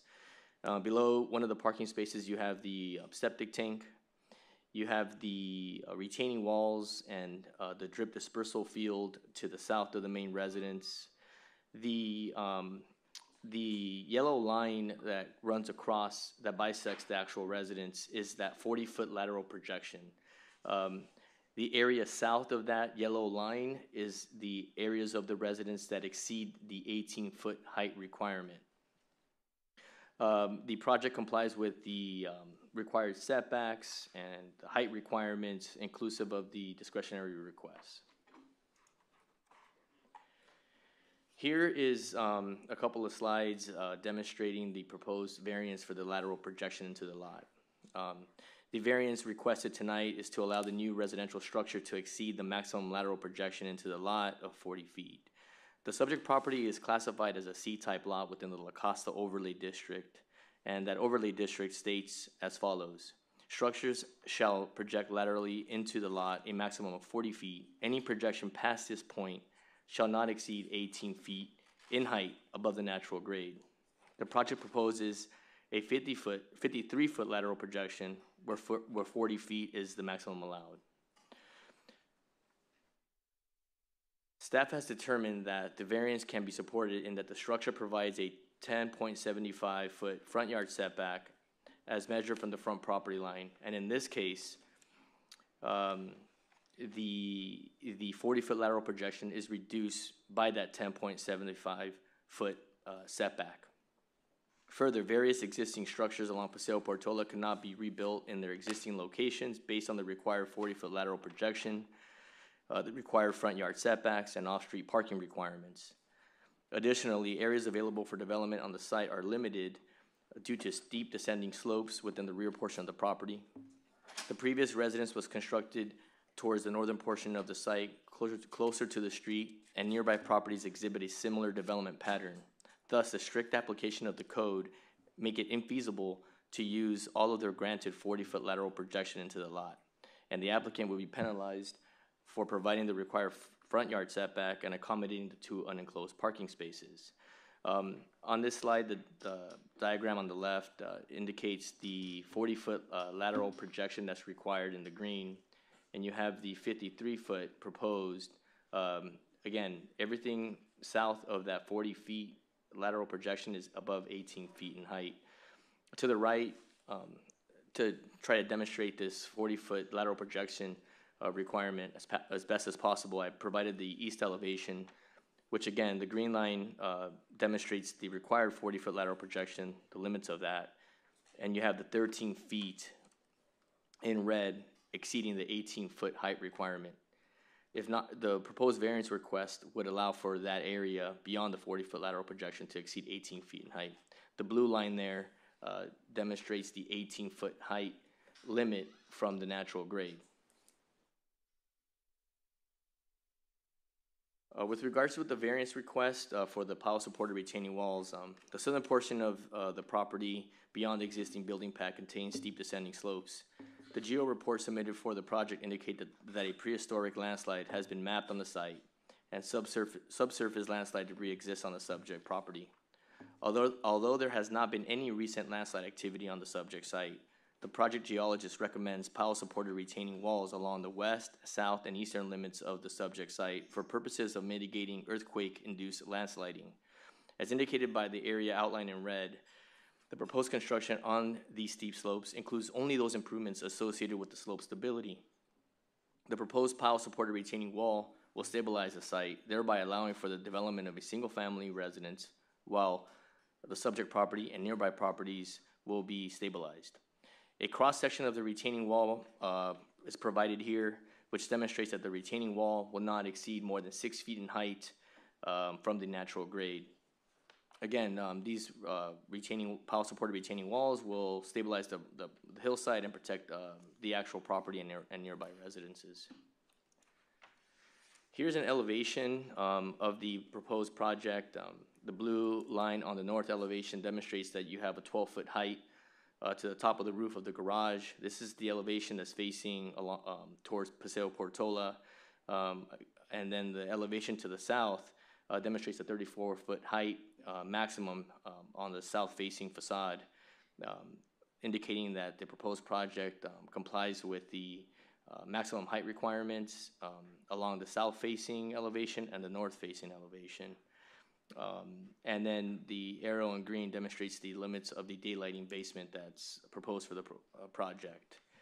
As designed, the project does comply with the height requirements of the C-type lots within the La Costa overlay, inclusive of the proposed variance request. Here's another elevation plan, again, attempting to demonstrate the 40-foot lateral projection into the lot and how the variance for that lateral projection applies. You see here on the west elevation in the dashed green line, it's the 40-foot lateral projection into the property. The blue line demonstrates the 18-foot height requirement beyond that 40-foot lateral projection. The circled in dashed red demonstrates those areas that are above 18 feet, which, again, the applicant is requesting a variance for this project. Here are the story poles for the project. The story pole plan demonstrated that the project complies with the height requirements. The top photograph demonstrates the story poles as seen looking southwest from Paseo Portola. I did provide another photograph looking directly south from Paseo Portola Street there. Then you have the adjacent property to the left. And then you have the story pole demonstrating the mass and the scale of the project looking north from PCH to get a better idea of the mass, scale, and size of the project in comparison to the other properties along PCH there. Staff did receive correspondence regarding a various amount of items, issues and concerns regarding the proposed project. I'll go through these and try to address them very briefly for you. With regards to the basement, the La Costa Overlay District requires that the project comply with Section 3.6K of the LIP, which exempts the first 1,000 square feet of TDSF for a basement. The La Costa Overlay District does allow for basements, daylighting basements in this case, and the 999 square foot basement is not included in the overall 3,400 square feet. The staff report did incorrectly indicate that the previous residence totaled 2,400 square feet, and upon further research of building permits, it appears that the previous residence totals 2,000 square feet. There was a fire rebuild permit on the property that allowed for a residence to be constructed for 2,400 square feet. However, that rebuild permit did expire in 1995. Those documents are available for review.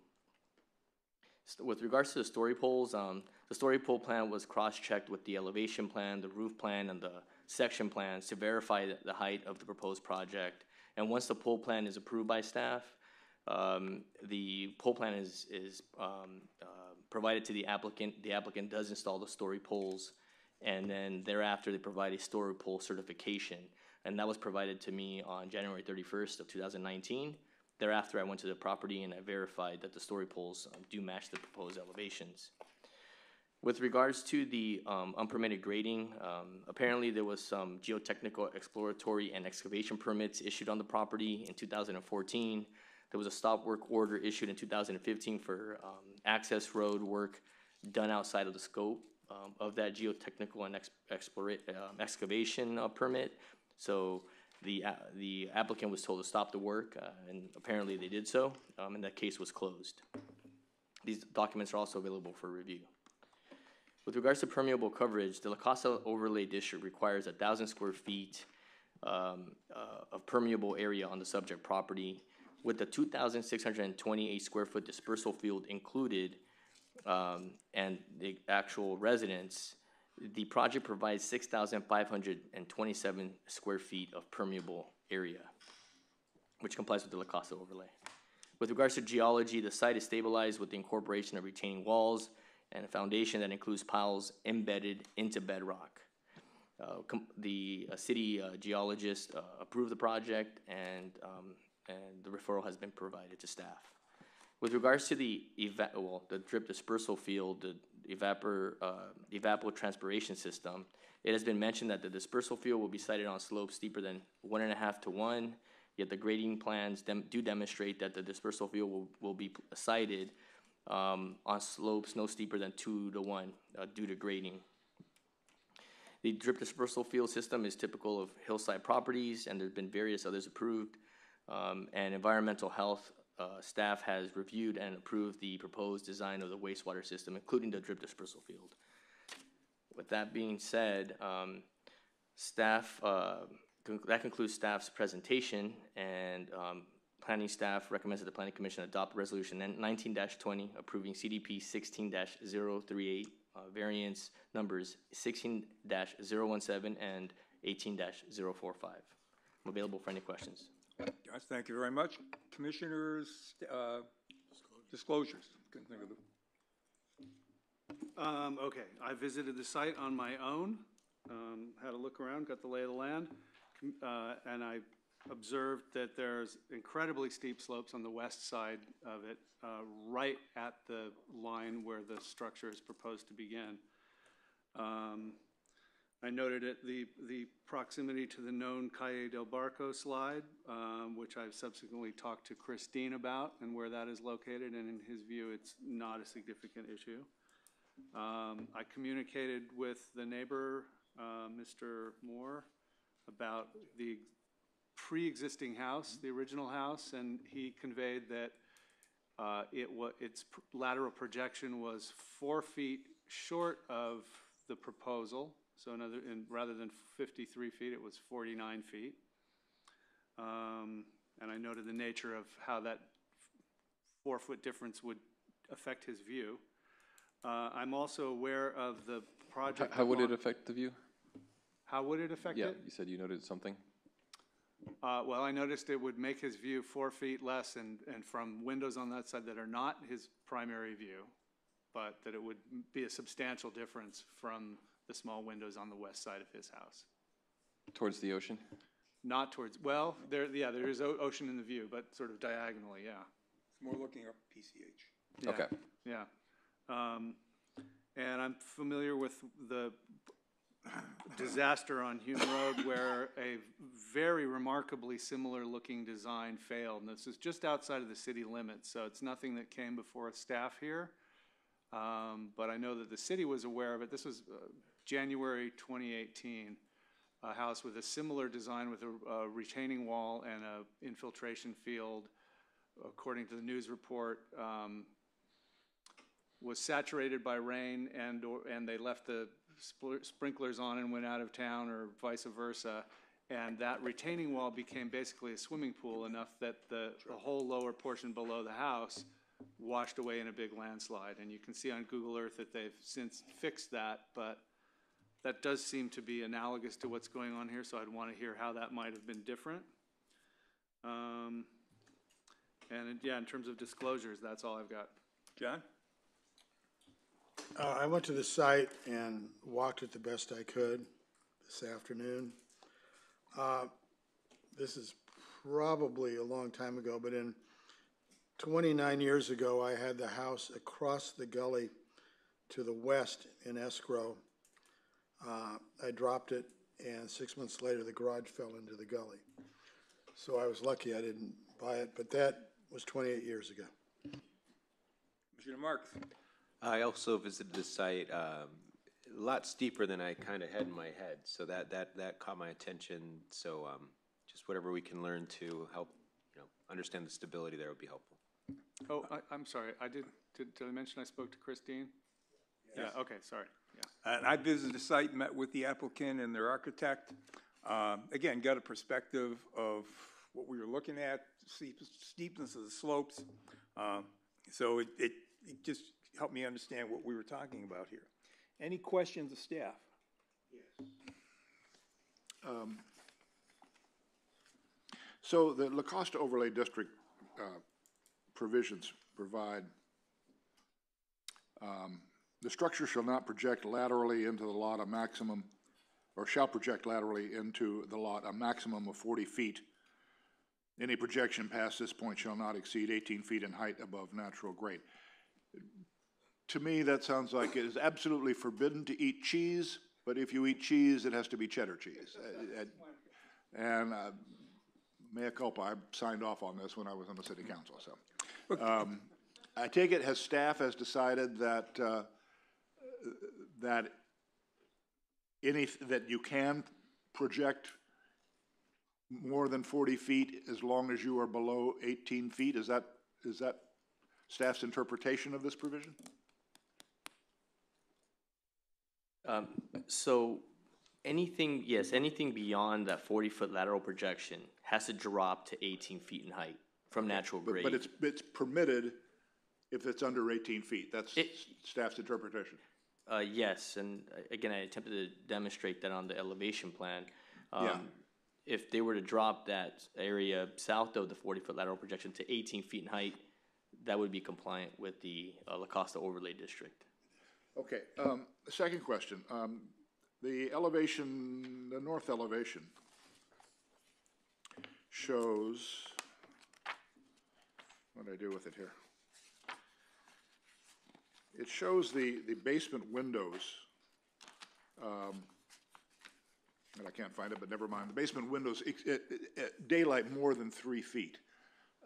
Is there some exception in the overlay district that allows a basement to daylight by more than 3 feet? Yes, the La Costa Overlay District has specific definitions for basements, and it indicates here that, let's see here, that the portion of the building or structure between floors and ceilings, which is partly below and partly above grade, so located that the vertical distance from grade to the floor below is more than the vertical distance from the grade to ceiling on 3 sides of the structure. So it takes, I believe it's 4 feet below the grade and then 3 feet above it, which is again more than halfway. It looked to me like it was just 4.7. All right, let me I do have a cross section as a supplemental slide. Let's see if that can help clarify a little bit more. There you have. It's hard to see here on the plans. Yeah. But the area that's daylighting is less than the area that is below the natural grade, which the La Costa Overlay District allows for. Okay, thank you. Carlos, could you maybe give us a real quick summary of what it takes to get an overlay district? Basically, it's a zoning code amendment that would be processed like pretty much any of our other zoning code amendments. Okay, but what do the residents have to do to get an overlay district defined for their neighborhood? I mean, it would be an amendment that just gets initiated by the city council. A neighborhood could approach the city council and propose it, or the city council could decide that they want to create an overlay in a particular area. There's no number of residents that have to agree to that? Not that I'm aware of. I will ask Tom Torres. Yeah, we're going to Tom when he comes up. Okay. Yeah, I'm just trying to understand. Okay, any other questions for staff? On the It's basement. a zoning standard, so Right. the city council would make the decision. Yeah, I mean, this was approved, the overlay was approved 5-0 at the city council meeting when I guess it was presented. So I was just trying to figure out what steps took place to get it up there. That's my question. Basements, as I remember, those zoning overlay districts went in like 95 or something like that. 10 or 12 or 17 years later, the city council voted basement standards. Did they include or exempt any districts when they did that, or were they for the city? As I remember, it was, we want to have basements buried, and it was for the whole city. And it superseded the districts. The Because I went to all those hearings, and that's all they talked about. Yeah, well, I don't believe that the change to the basement standards that applies citywide addressed or supersedes this, because this is, I mean, it's pretty clear. It says the following definition for basements shall apply. Except that they changed it. But it says that this definition applies, and so if you change some other definition, it wouldn't have any bearing on the fact that there's a special definition specific to this overlay. Okay, Carlos, could you put up A10? Do you have A10, that section? A10 of the plans that are in the packet? Yeah. It's a section 3 and section 4. I also just wanted to bring to your attention that regarding the basements, if you look at the supplemental information we provided to the Planning Commission, Exhibit A demonstrates the intent of having the 2 levels and then below that, the actual daylighting basement. If you take a look at that cross-section on Exhibit A. Okay, I will. Let's look at section 3 on A10. When did you give us this supplemental stuff? Or where do I find it? It should be the, Last 5 pages or so of your entire staff report. It was just on the 26th they put it up. Oh, the pictures, okay. Now, can I have a little pointer?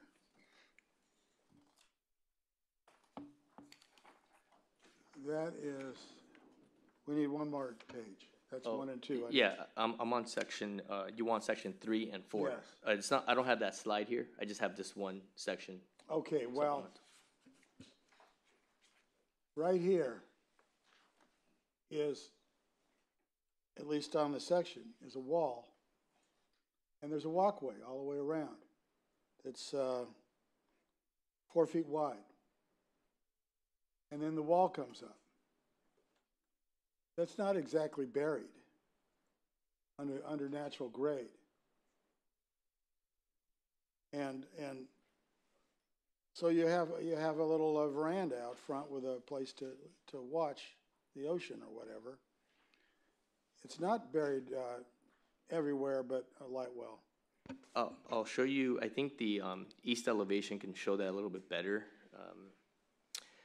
Let's see here. The east elevation there, you can see that the area above the actual daylighting of the basement, the area below that, that's where the stairway, that's the proposed finished grade. The natural grade is below that. Yeah, but it's so if I have this is built up, you're saying? I'm going to try to laser point this. This area here, you can see that this area is the finished grade of the walkway that you have that's around the perimeter. Okay, well, where's the natural grade? The natural grade is below that. Okay, it's the lowest of. So why aren't you measuring from the natural grade? We measured from, again, the area from where it's daylighting above it's more than what is the grade to be low in the interior of the basement. Again, we're going by the basement standards that is defined per the LIP. It says that if you look at the supplemental information I provided to you, the La Costa overlay, that the following definition for basements apply, and that's the actual definition of a basement that we apply for this project. And it says you can have a walkway around it. It doesn't say you have a walkway. It just specifies that the area that's vertical distance above that's daylighting has to be more than what is, less than what is below. Right, and my but, and it point says that is for 3 sides of the. What? It says on 3 sides of the structure. Well, so having a walkway on one side doesn't appear to disqualify I'm not sure that it. walkway is only on one side. What's the purpose of it? So, yeah, it's fire. If it's fire, you have to get to it. And therefore, it can't be just the front. How do you get down to the basement? You have access to the basement from the interior of the building, and then you also get access to the basement through a light well. Through a light well? Where's the light well? I'll point you to the floor plan in the actual project plans. If you take a look at the basement floor plan on sheet A-5.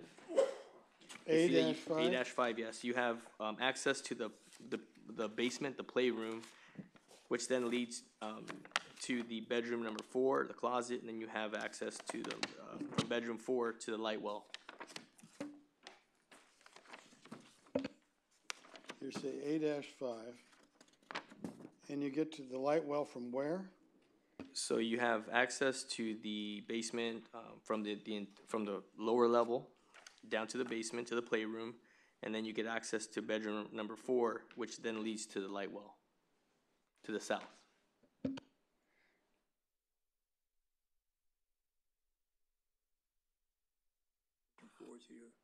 Yeah. They get a light Here's well. the light well.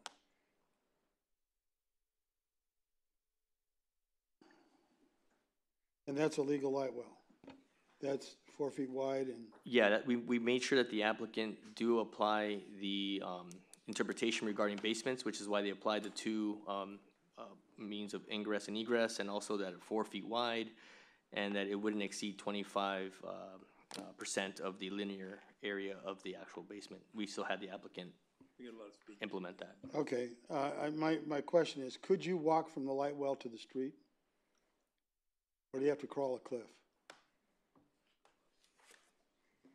The architect could probably answer that question. Okay, let's get on to the, We've got a number of speakers, so let me open up the public hearing.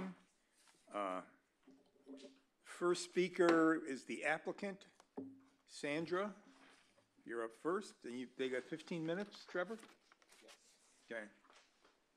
And what you can do, you can speak and then reserve some time for rebuttal when you're done. I mean, so of that 15 minutes, if you want to save a little chunk at the end to rebut your comments, you can certainly do that. Just let us know. Okay. Okay? Okay. So good evening, everybody. My name is Sandra Martin. I'm the architect of the project. We have to ask these two variances in this project because it's a very difficult lot. It's very steep. It's narrow in the front, less than 50 feet. And it was already graded because it's a remain of an existing foundation of a burned house. And on top of that, it's sitting on top of an ancient landslide deposit. So my approach was to try to meet all the codes required by the city and also the overlay La Costa. But the lateral projection is very difficult to comply according to the restriction on the lots. I analyzed pushing the house toward the street, eliminating the 2 extra parking that the La Costa require, and I will not comply with the overlay, the 40 feet lateral projection. I also analyzed, and I think it's the only way to comply, is lowering the whole house 1 story, but the amount of grading that generates is massive. It's double the size of what we are trying, and it will be more than 1,400 cubic yards just for the foundation of the house. So I will not comply with the grading and the cuts that those retaining wall that we had to do will produce. The cut will be more than 20 feet high. And that is also depriving the owner of the benefit that the other owners of the whole Paseo Portola and also the La Costa overlay has now. Most of the houses on Paseo Portola project more than the 40-foot lateral. The next door house project around 71 feet. We are not extending more than the next door house, and we are sitting the project on top of the existing foundation. We are not, and that was a question, the house is sitting on top of the existing foundation, is not projecting. The only thing is projecting are the decks. And the decks are not toward the south side, it's toward the north side of the house, most of the decks. So as far as we know, we are not blocking any views, especially the main views of the next door house. And all the other houses around are way above this property. We also had to ask for another variance that is for the building a retaining wall on the very steep slopes. And that is for the stabilization of the whole lot, and that's required by the geologists and the city geologists too. So that is the main purpose of that. The walkway that you were talking about around the house is required by the access for fire. They require a 5-foot wide access all around the house, and it has to be paved if it is more than 10% slope. So we need to build up all those steps in order to have that access. And also, yes, you can go from the basement to the street because you have all the fire access. So you can reach the street, so it's considered an exit. And also we have, because it's on this ancient landslide, we have to propose an alternative on-site water treatment system that is an infiltration system, but is, according to the engineer, that is John Jarolaski, is a newer system that treat the water in a way that when it goes to the dispersal portion is clean and disinfected and will not produce any odors at all. Any questions, I'm available to answer. Okay. Yes, thank you very much. He's got 9 minutes and 51 seconds left. James, do you want to say anything, or you? Or Jose, I mean, excuse me, I'm CF, James, I apologize. Hi, how are you? I am Jose Fulginiti. I'm the applicant and the civil engineer for this project. Just to clarify a few things that you have concerns about, like the system that you were talking for the retaining wall system. You know, the retaining wall, as she said, is going to be to stabilize the whole lot. You know, when these houses were built many years ago, we didn't know that it was an ancient landslide in that area. Most of the water treatment systems over there are usually seepage pits that are actually dripping into the landslide, which are making really very risky for the houses that are below that, the houses that are on PCH. In our case, we have tested several pits to try to have that, the typical seepage pit, and because of this knowledge, of this new knowledge that there is a landslide over there, we have to go really beyond that, and the pits were about 60 feet deep, well into the bedrock, and you know, fortunately the bedrock is very solid and very good, and it doesn't percolate. That is why we are using this dispersal system. There was a mistake on the slide that is called evapotranspiration system. It doesn't evaporate at all. It's actually a micro-dispersal system, okay, which is, and the tank that we are using, as she said, is treat the water to the tertiary system, which is basically fairly clean water, the water that you usually use for recycled water. It's supposed to be completely disinfected and doesn't have any odors. The retaining wall is designed to be it doesn't have a subdrain, so it will be will be designed to have fully hydrostatic pressure, so it can be a swimming pool. Okay, it can be a swimming pool, and it is designed to sustain that. And you know, we are protecting the property that is under the house, because the house is going to be sitting on piles, and the house is going to be okay, but we are protecting the whole lot. Something that all of the other neighbor houses don't have it, not because they don't want it, but because they didn't know that there was a landslide area. So I think that's all I have. Thank you. Okay, thank you very much. You've got 7 minutes and 30 seconds for rebuttal as we get to the end. All right, we've got a couple speakers. Tom Torres, you want to go first, and then we'll bring up Mr. Moore. And Tom, you've got 6 minutes, assuming you've got some of these people that are still here. Mr. King? Okay, Leo Sandoval? Okay, cool. And Simon? Is there a Simon AF?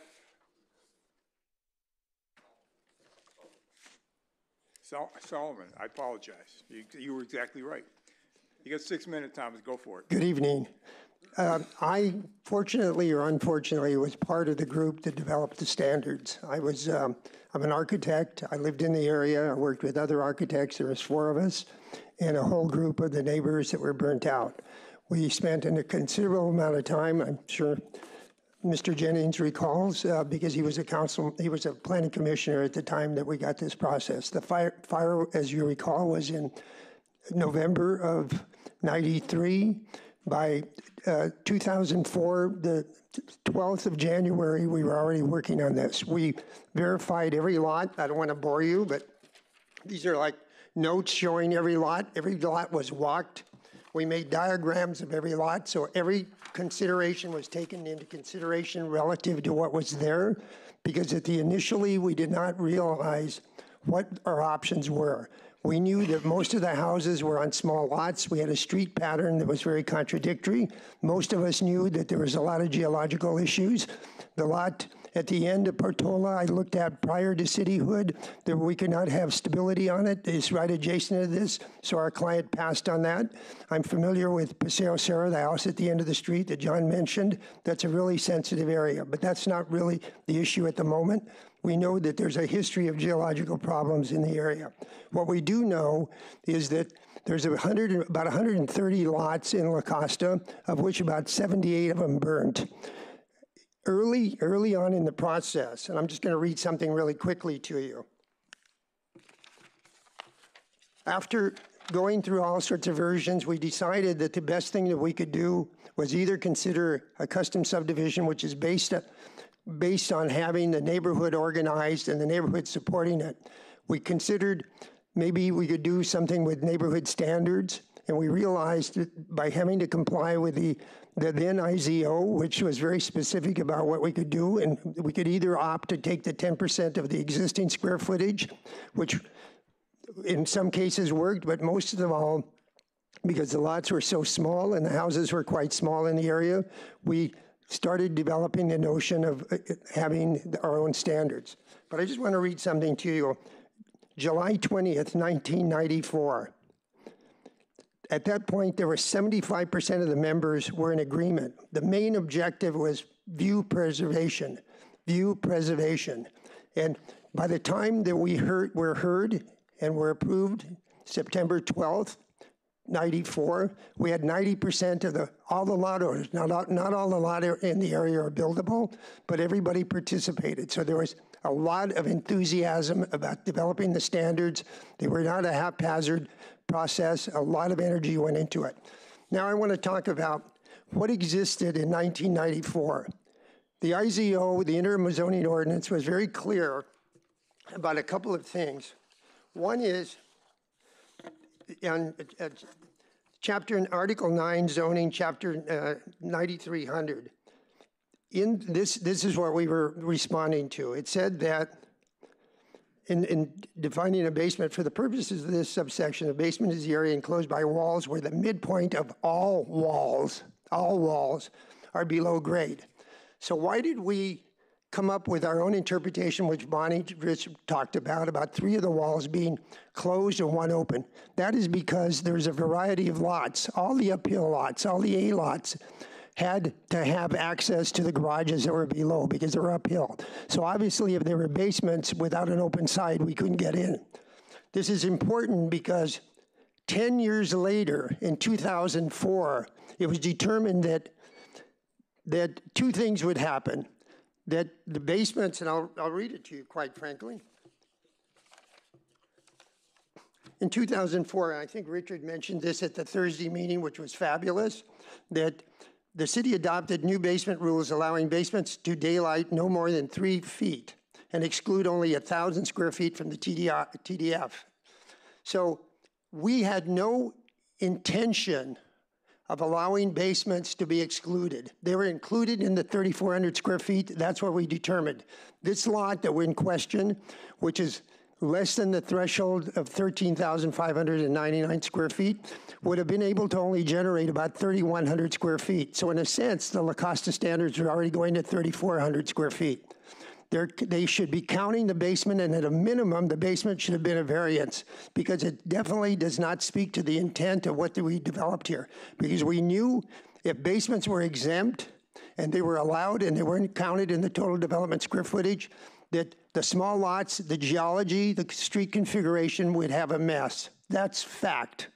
Okay, from there, we go on and we see what happened in 2008. And I'm going to speak to another point before Zoraces, where there was a question about measurement of the 40-foot building envelope in the La Costa Overlay District for C-type lots.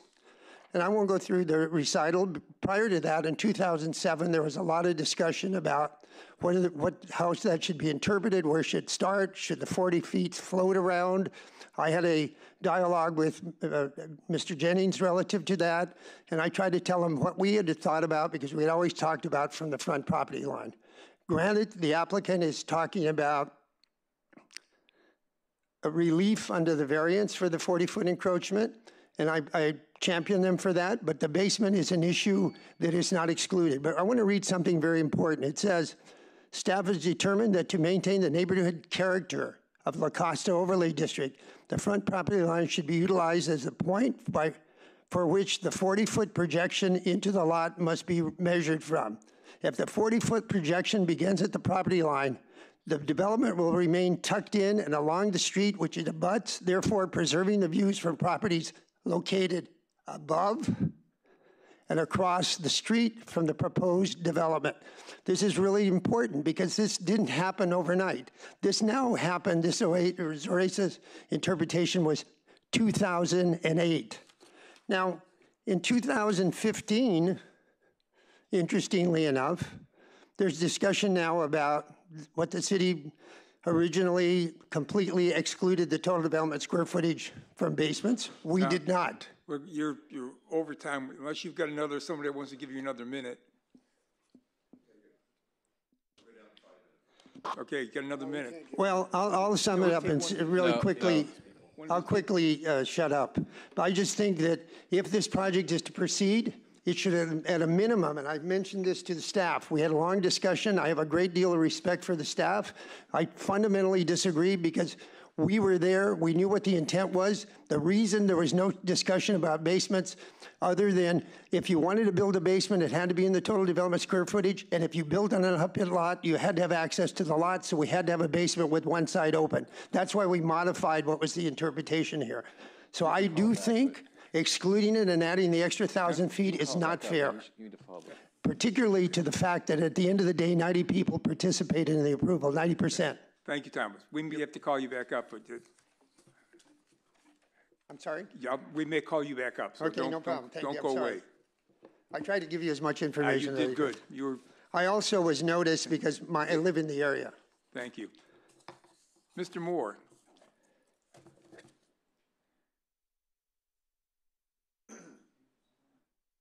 And let me just go through some of the speaker slips that you had, if I could just, 1 second. Sure. Is there either my eyes are going or hang on. Tracy Moore? Tracy, thank you. Marilyn, thank you. And Antoine, is it? Very good, sir. Thank you. Took a guess at that one. All right, thank you. Good. Thank you very much. Well, Mr. Torres has forgotten more than I'll ever know about this, but as a concerned neighbor, I do want to give my 2 cents here. Again, thank you for letting me present. We're very glad that someone wants to build in this property. It's been an eyesore for us since the '93 fire. However, we are deeply concerned, as are our neighbors, about the bulk, scale, and mass of this proposed project, and we would like to see it significantly reduced among some other changes. In fact, there should be a letter or a sign-up sheet sent around. In 2 days, we had 15 neighbors that signed up expressing their concerns. One of the common themes throughout my talk here is that what really is natural grade. When the property was illegally graded, a few years ago, and the stop all work notice was required, we really questioned, what is natural grade at this point? It was really torn down. We tried to give some pictures for it, but it was massively torn down. The real concern for us is the structure size, and that includes the basement that Mr. Torres has talked about. The pre the 1993 fire, we thought that the square footage of this house was 2,400 square feet. Now I'm learning it's actually 2,000 square feet, which we didn't realize. At the time of the fire, the city had no limit on basement square footage. It's September 12, 1994. Following the fire, the overlay district voted to limit the total square foot of a lot size to 3,400 square feet. Whether or not that included a basement, that was the total that was allowed, whether or not it included a basement. At that point in time, the owner could have rebuilt the 2,000 square feet plus a 10% additional. In 2004, the City Council adopted new basement rules allowing basements to exclude only 1,000 square foot from the total square foot of the structure. However, and this is what I believe Mr. Torres is getting at, nowhere in the La Costa Overlay District does it specify and allow the square footage of a basement to be excluded or exempted. We believe that the Planning Department has made a bridge from the Malibu Municipal Code to the Overlay District, and we don't believe that should have been done, and we think that was done without neighborhood involvement or a neighborhood vote. The applicant is now requesting total development square feet of 4,263 square feet.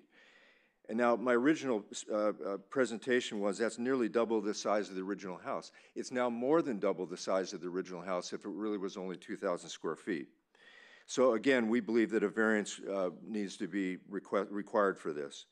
Additionally, the staff report states that the city tried to stay within the general area or footprint of the original house.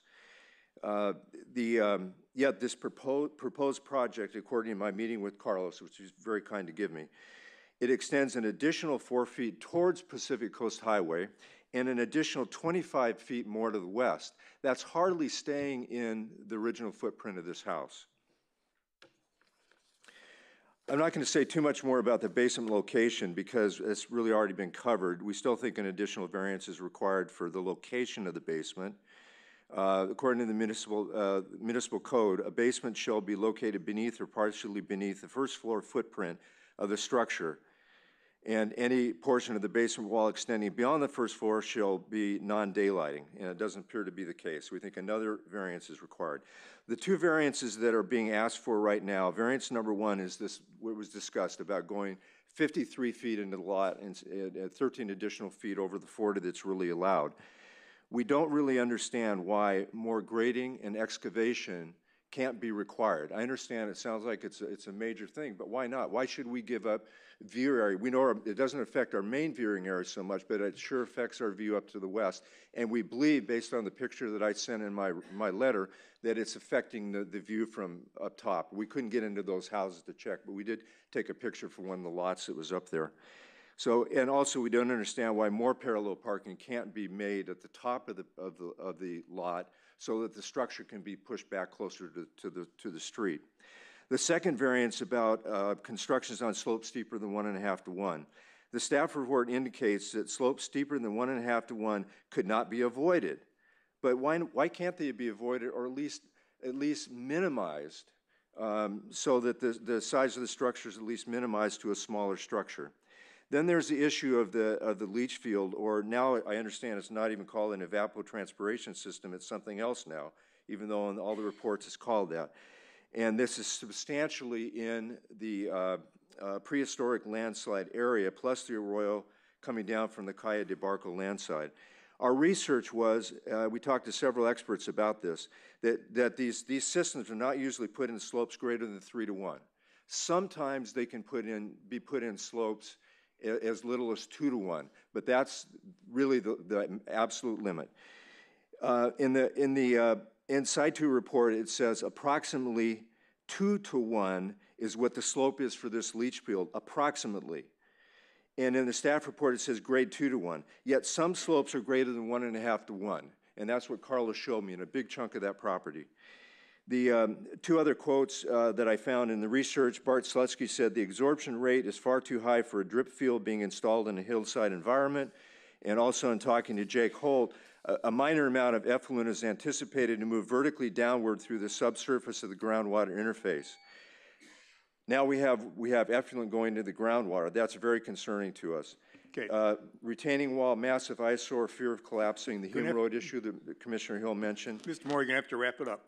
In summary, we'd like to see someone build, but we'd like to see a considerably smaller structure and within the overlay district restrictions, and to have some of our additional concerns considered. Thank you very much. Thank you very much.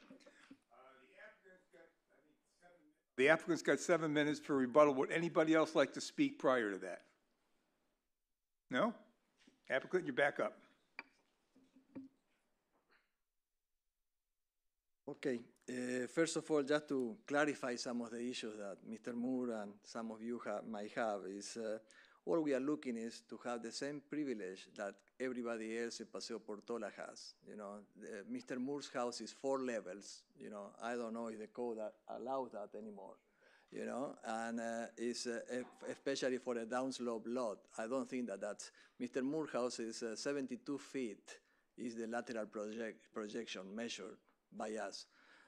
I don't know what he's talking about. The previous house, unfortunately, we don't have that. The plans of that. Mr. Moore's house it was original before he purchased the house, before it was burned, was 3,100 square feet. And today's permits are for 4,400 square feet. I don't know how the math come up on that. And with a much smaller lot, he has a ratio of 0.55 build to lot ratio, while we are proposing a 0.27. So we are having a completely different, a much larger lot with a smaller house, including the basement. As far as the infiltration system, it has been designed in areas that for slopes steeper than 1.5 to 1. And in this case, the slope after the stabilization will be close to 2 to 1.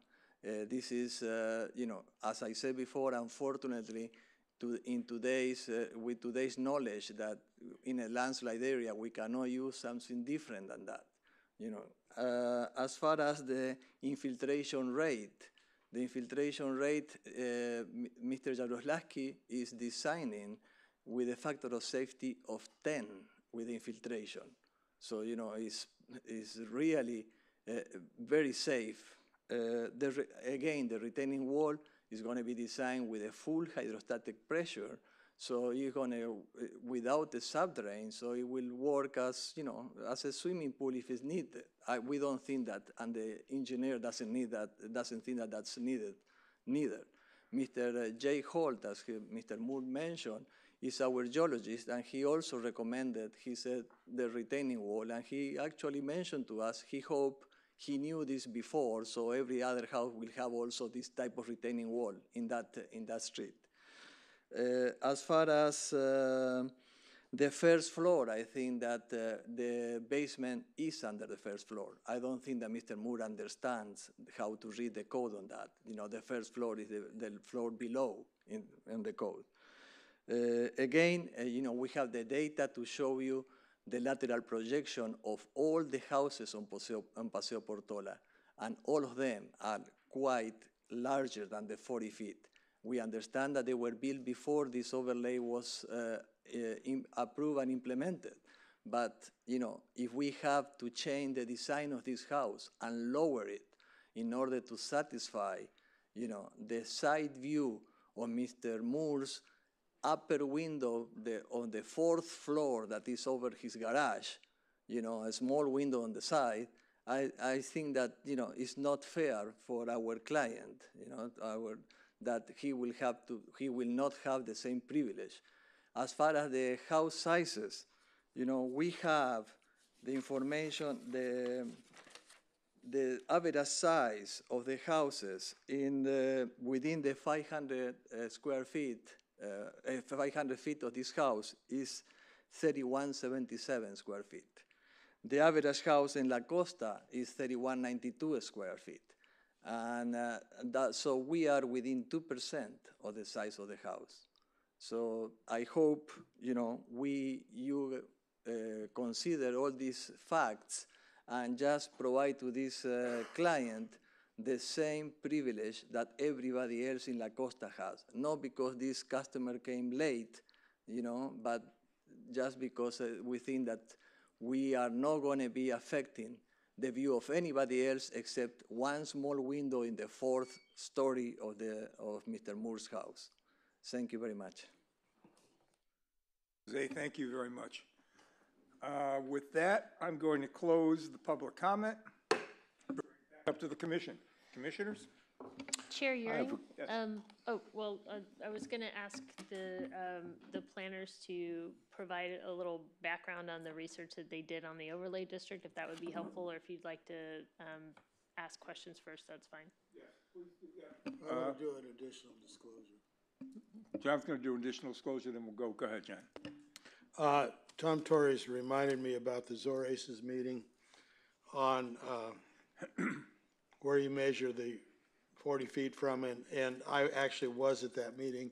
It was considering a house on Paseo Serra, which I still think has not been built on, which was right down the street from the Drinkwater house. So I forgot to mention that. It was probably 25 years ago, something like that. Did you learn anything that's not on the staff report that would affect the project here? Yeah, I learned where to measure it from, or at least that what Zoraces decided at that time. Which was? You measure it from the front street line. Okay. If anyone wants to comment on the additional disclosure, limited to just that disclosure, they can. Anybody have a comment? If not, we'll keep moving. Bonnie, you're on.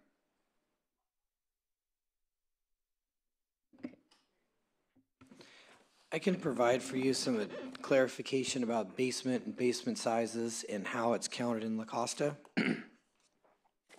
When the overlay was adopted in '96, it references MMC section 17.40.040A13, which specifies how to measure structure size. Because at that time, that total development square footage did not include basements. Basements prior to 2004, if a basement met the rule, which was basically 50% underground, you could build a basement pretty much as big as you like. And that's why, like, for example, there was, I forget the address, but the Bell Residence, and I think they've got around 20, maybe 30,000 square feet of basement total. It's because all they had to do was bury 50% of it, and the other remainder could daylight. And you pretty much just had to be able to work within permeable coverage and grading. So when the overlay district was adopted in '96, there was no basement limit. That basement limit, which is 17.40.040A13C, came about in 2004, when the city then put a cap on basements and said that a basement now counts towards your total development square footage, so you get the 1,000 square foot free. Anything after that, it counts at half. And now the basement had to completely buried.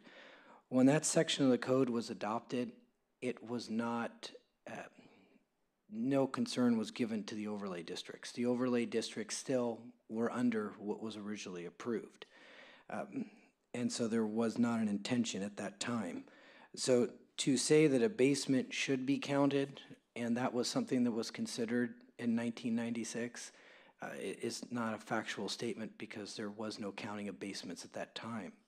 The only update to the La Costa overlay districts that's taken place since it was approved was, and this is a code update, not an interpretation. There was the interpretation that's being referenced here for the 40-foot projection. But the only code update was around 2010-ish, I want to say, when we made a notation there at the very end of the La Costa overlay district that the hillside development standards do not apply. But other than that, that code is pretty much original as written from '96. I just wanted to add too that if there if the commission decides that there is a concern about the square footage of the house, there are other ways to address that besides, just those, how the basement language is interpreted in the overlay district. I mean, there are variances being requested here, so there's not, you don't have to agree or disagree with the what Mr. Torres has provided as background on the basement standard compared to what staff has found with the basement standard based on the plain language of the code. Thank you very much, Richard. Thank you. John, get a question? Trevor, unless I got that wrong, what changed was in, what was it, 2004, the code, MMC, whatever it was, which they were referencing in their overlay district, changed. City Council changed that one section. Didn't change their code, but their code referenced that section, and they changed that section. That's the way I understand it. If that's true, wouldn't that section cover the overlay district?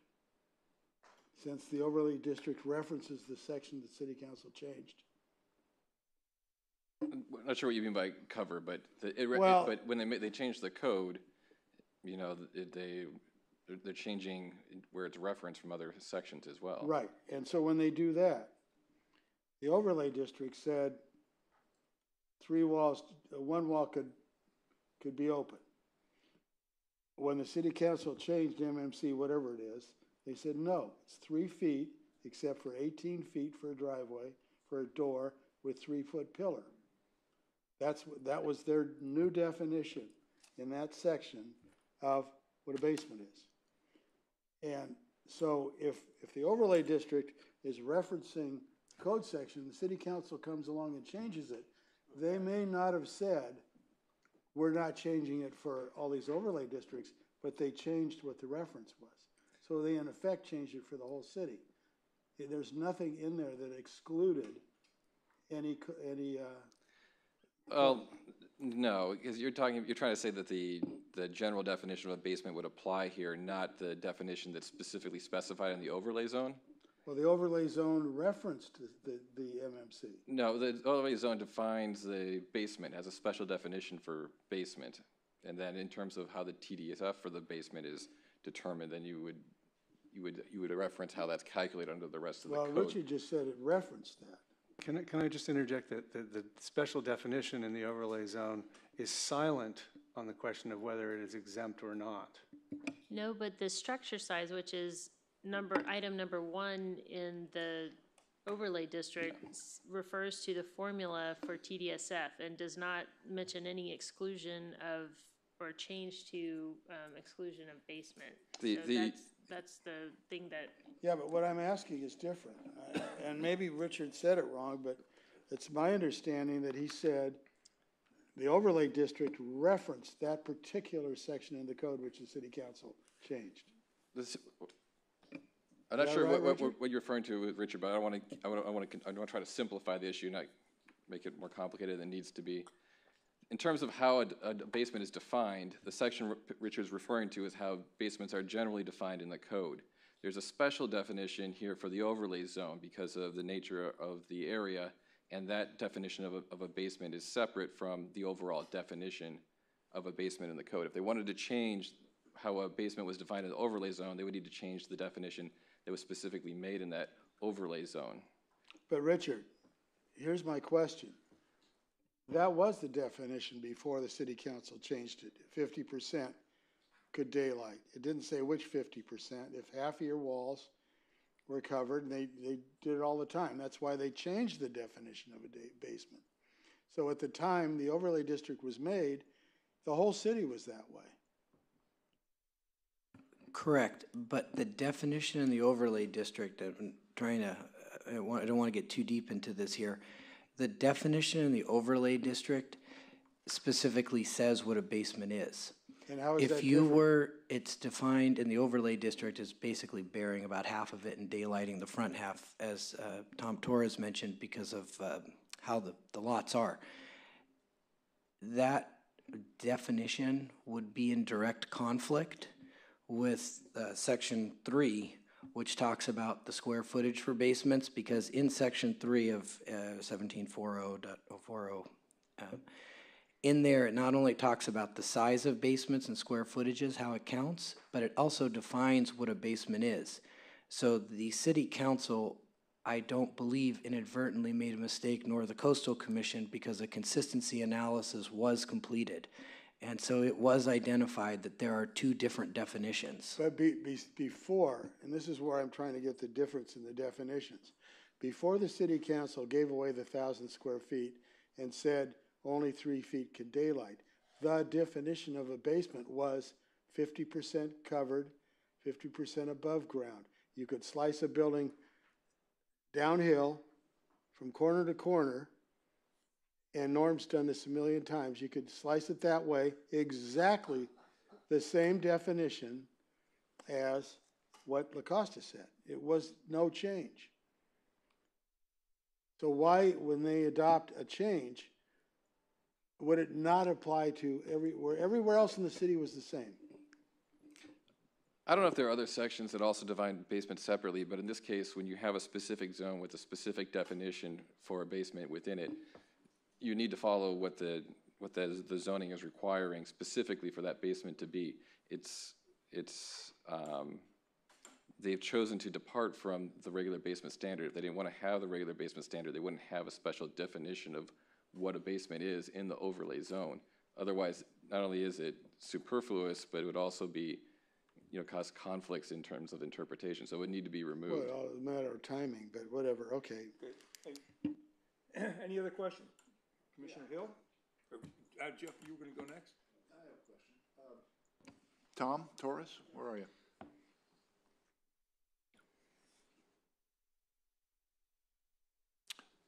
So you probably heard me ask staff at the beginning about the interpretation of this particular provision that says that the structure shall project laterally into the lot a maximum of 40 feet. Any projection past this point shall not exceed 18 feet above natural grade. And the question is whether no projection beyond 40 feet is allowed, or whether 18 feet and lower projections are allowed. And staff's interpretation, as I understand it, is that all that's barred is projections that rise above 18 feet. Is that your memory? Yes, if you also read, it says that there's no horizontal projection. If you projected that point, the 40-foot projection, nothing can breach that point. The whole intent was once you crossed the 40 feet from the front property line, you could drop down to 18 feet. Got it. And go out in the site. But then you had to meet the averages, because at no point on the downhill side could the house be over 50 feet. But the average couldn't exceed, I believe, 32 feet. I think there's one thing, if I may speak to this point. Basements were encouraged, but they were encouraged within the 3,400 square feet, because we needed this for the A lots. Okay, you've answered my question. Thanks, Tom. Wait, I have an additional one, if you don't mind. I'm reading through the, sorry, Tom, if you could. Thanks. I'm reading through the same overlay definition that was provided, I believe, by Mr. Moore. And I don't see anywhere in here where it explicitly says the basement is to be included in square footage. It does not. We purposely did not. We spoke to total development square footage. I think the staff, in all due respect, because total development square footage is used, they're assuming the logic applies to the TDF schedule. That was not our intent. Our intent was, in analyzing all the lots, determining that 3,100 feet, or 20, as the gentleman said, was the average. We moved it to 3,400. While we were going through discussions, we talked about 3,700, but it was concluded, because the lots were predominantly small and complicated street patterns and geology, that we would throttle them down. But that was the gross square footage. It was not plus basements.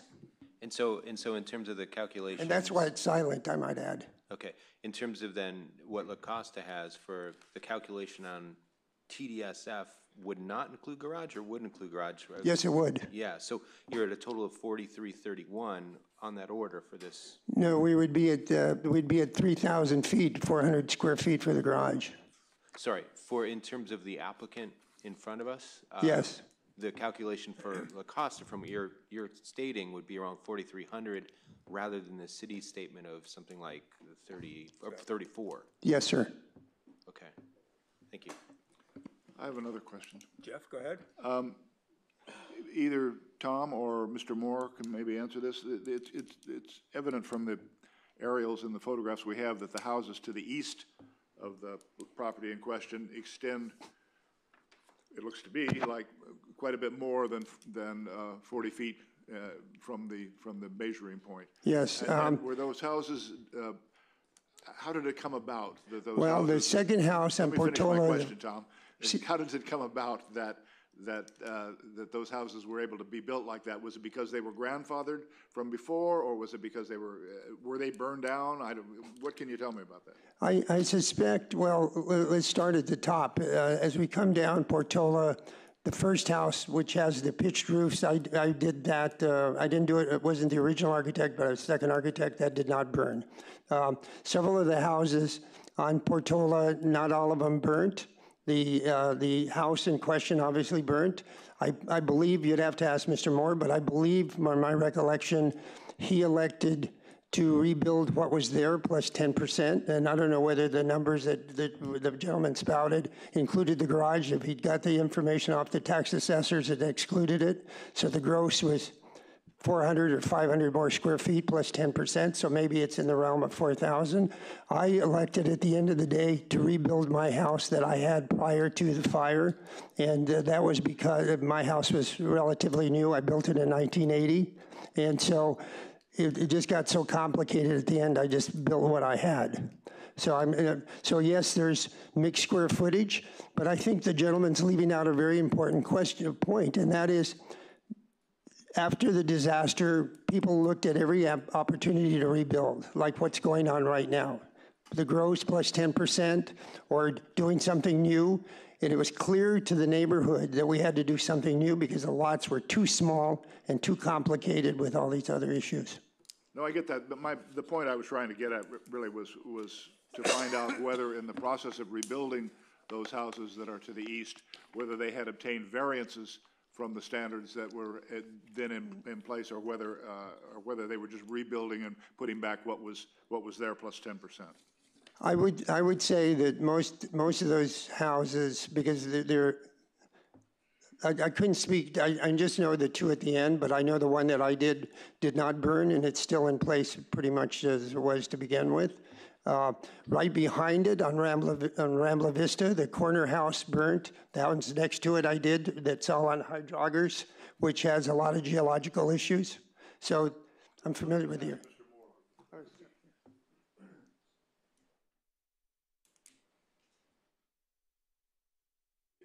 It does appear that your house extends more than the 40 feet into the projection. And yes. Tell us the history of your house a little bit. Well, it's been over 20 years. I had an architect and a builder, and they basically did everything. And I'm not trying to plead ignorance here, but at that point in time, I didn't even know how to spell the word construction. But my recollection is it was like for like. We built on the footprint that was there. And I don't recall any variances. I don't recall ever having to get any, but... well, this would have been done before, you would have rebuilt the house before the overlay district was put into place. I believe that's correct. We bought the lot right after the fire, okay. So it was a burnout lot that we built on, so that's all I remember. Okay. Commissioner Hill? Just general right? We're not... No motion yet. Okay. My concerns fall into two categories. One on the size. I think I'm sharing a lot of concerns that other people are about the overall size. And I'll just say, in the interest of saying something constructive about that, well, it sounds like what we're doing is we're saying let's ignore the 40-foot rule so that we can observe another piece of code that requires parking spaces. And I don't, that's not, no, but unfortunately for the applicant, the rule wasn't when we required these parking spaces, if you now needed those, you could push the whole thing out another 8 feet or whatever it would be. I think we have to work with the rules that we have. And on the geology, I had a lot of questions, some of which were resolved by Christine. But one thing he did say was that they don't know how deep they're going to have to go with the caissons because they don't know exactly where the bedrock layer is yet. And he suggested that his sort of guesstimate, based on the studies that have been done, was that the bedrock layer would be 70 feet below, that the caissons would be going down 70 feet. That seems like a lot to me, especially given that the landslide and given that we've just heard from the applicant themselves that the bedrock layer down there is impermeable. And so we're talking about infiltration that's coming down and hitting the bedrock layer. And suddenly that to me sounds exactly like what the problem has been in Big Rock for 40 years and the problem that has been to the west in the Calle del Barco, where it has their own assessment district, where you're basically infiltrating down to the bedrock and creating a slippery slope like what we're seeing with icebergs and ice melt, and why icebergs are calving so quickly. We're sort of creating a similar situation there. So I don't know what the resolution to that is. I don't see that we have a piece of code that says, you know, a caisson can only be so deep, or, you know, how that applies, but it is a concern, and I do feel like that for all the reasons we're hearing, that the overall size of the house should be could be substantially smaller than proposed, and yet still satisfy the requirement of the parking spaces and getting it in with the 40-foot rule. And maybe in the end, the best compromise would be to find something that conforms with the pre-existing house that we've heard was 4 feet shorter than the proposal, but I don't know whether that's a benchmark that we can hang anything or not, or whether that's sort of ephemeral, but that's one idea. So those are my thoughts. Commissioner Marks. Yeah, just I'm frankly kind of confused because this whole basement thing is what's got me thrown off. You know, that seems to me like the whole thing. When I look at kind of the way the homes lay around here, this 40-foot rule seems like it's just kind of been violated all over the place from what it kind of looks like. But in terms of how do we count the basement, to be consistent, it looks like we should not include it, and that brings the whole structure size more in line with kind of the neighborhood's character. So that seems kind of the way that I would, you know, tend to head. I don't know that distance off 40 feet, kind of to the point of sacrifice of the parking, what have you, you know, because you got to get the parking in there as well. That doesn't seem to be, you know, that variance seems to be fair for how everything else is right in the neighborhood. But I'm hung up on that basement, and that interpretation of the rules just doesn't seem consistent to me in terms of what's defined in this neighborhood and what's there. So, you know, in my book, if the structure size were kind of reduced to not include that basement, or I should say to include the basement in TDSF as was outlined for the Acosta neighborhood, that seems like would be the most consistent for what the rules are and what's in line with neighborhood character from what I'm seeing here. And just so I understand one of your comments, the 40-foot rule, you say it was violated, or at least suggested it was violated all over the place? Well, just kind of in hearing the commentary that a neighbor has a 71-foot distance from, you know, the same that same measurement is 71 feet. This one's looking at a 43-foot. Okay, 71 versus 40 feet is the rule. That's not following the rule. And I thought I heard somebody, or heard the comment from somebody that said, you know, since the overlay district was put in place, there haven't been that many houses built. So those that were, I think that's what Jeff was getting back to, that some of these things have been there before. And so if you just look from the time the rules changed, what's happened, I haven't had anybody come up and say they violated that rule and got away with it. That's just, I mean, I could be listening to, I'm just trying to. Fair enough. I still have a couple of remarks. John? Yeah, I think this all comes down to, the way I'm looking at it, it all comes down to variances. And, you know, it's a little scary looking down that hill and thinking, do I give a variance for that, you know? Or, and as you were talking about going out farther, they're asking a variance for going out farther higher. So I just wanted to read something that I got from Christie in 2016 when I was considering variances. And it's just a little paragraph where she tells you what you really should be doing. She says, variants are creatures of state law, but their underlying purpose is to assure equal protection of the law and other related constitutional protections. The theory is that there are rules that apply to everyone, and the effect of those rules are roughly the same on everybody to which they apply. However, if there is a unique condition of property that the general rule affects an unusual hardship, and that's unusual hardship, when applied to the property, then a variance is required so that the rules don't differently burden one property owner. But, as you know, variances are not lightly given, and the bar is pretty high. Plus, a variance need only be given to the minimum amount necessary to overcome the hardship created by the unique physical condition of this piece of property. And that's going to be how I look at the vote. Is it unique?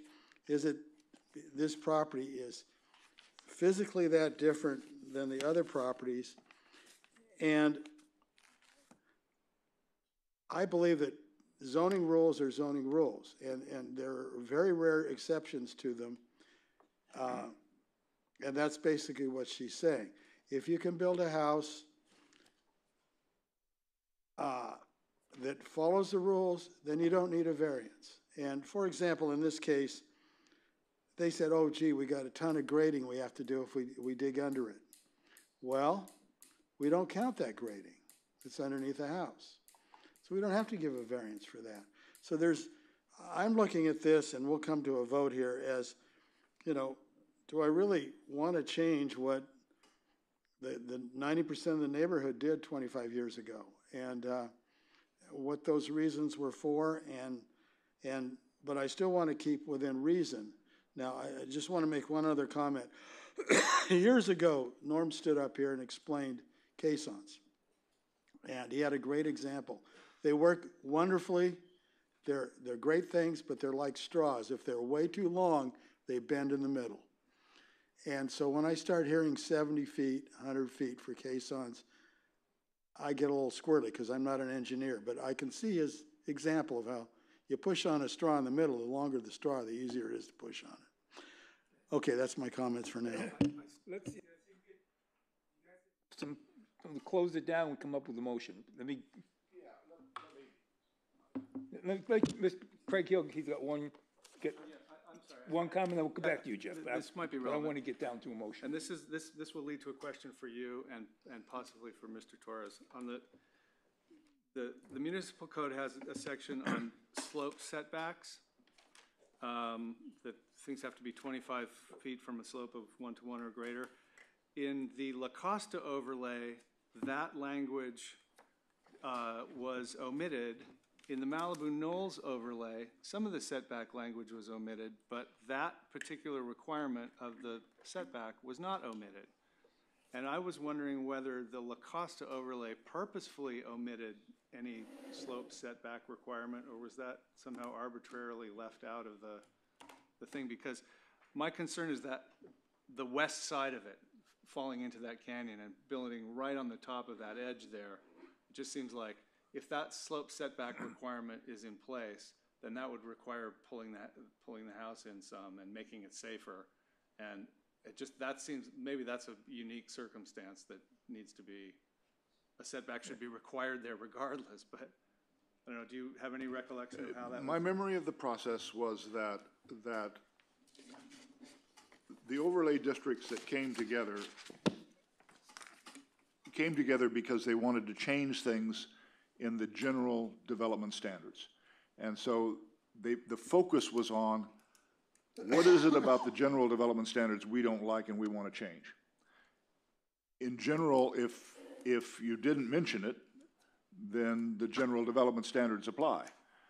And as far as the basement thing is concerned, Mr. Torres is much more involved in this than I was at the time, but John is correct.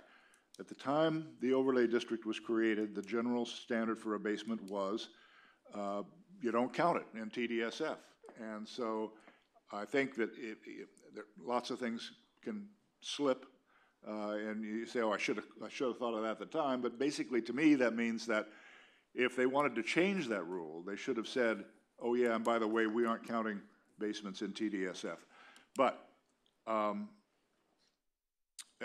couple of things. As far as because I'm not an engineer either, I'm going to go with the fact that the staff has approved that, and the engineers have approved the development of the soldier piles in the wall, and the micro dispersal process. I'm pretty convinced by the letter from John Yaroslavsky describing the process and how it works and why it works. Where I have my most trouble is with the 40-foot lateral projection. I have a hard time allowing a variance where the reason for the variance is really because otherwise we can't build as big a house as we want. And that, to me, is not a sufficient basis for a variance. If staff were to tell me that you couldn't build any house, or you couldn't build a legally compliant house without getting a variance, that's a different story.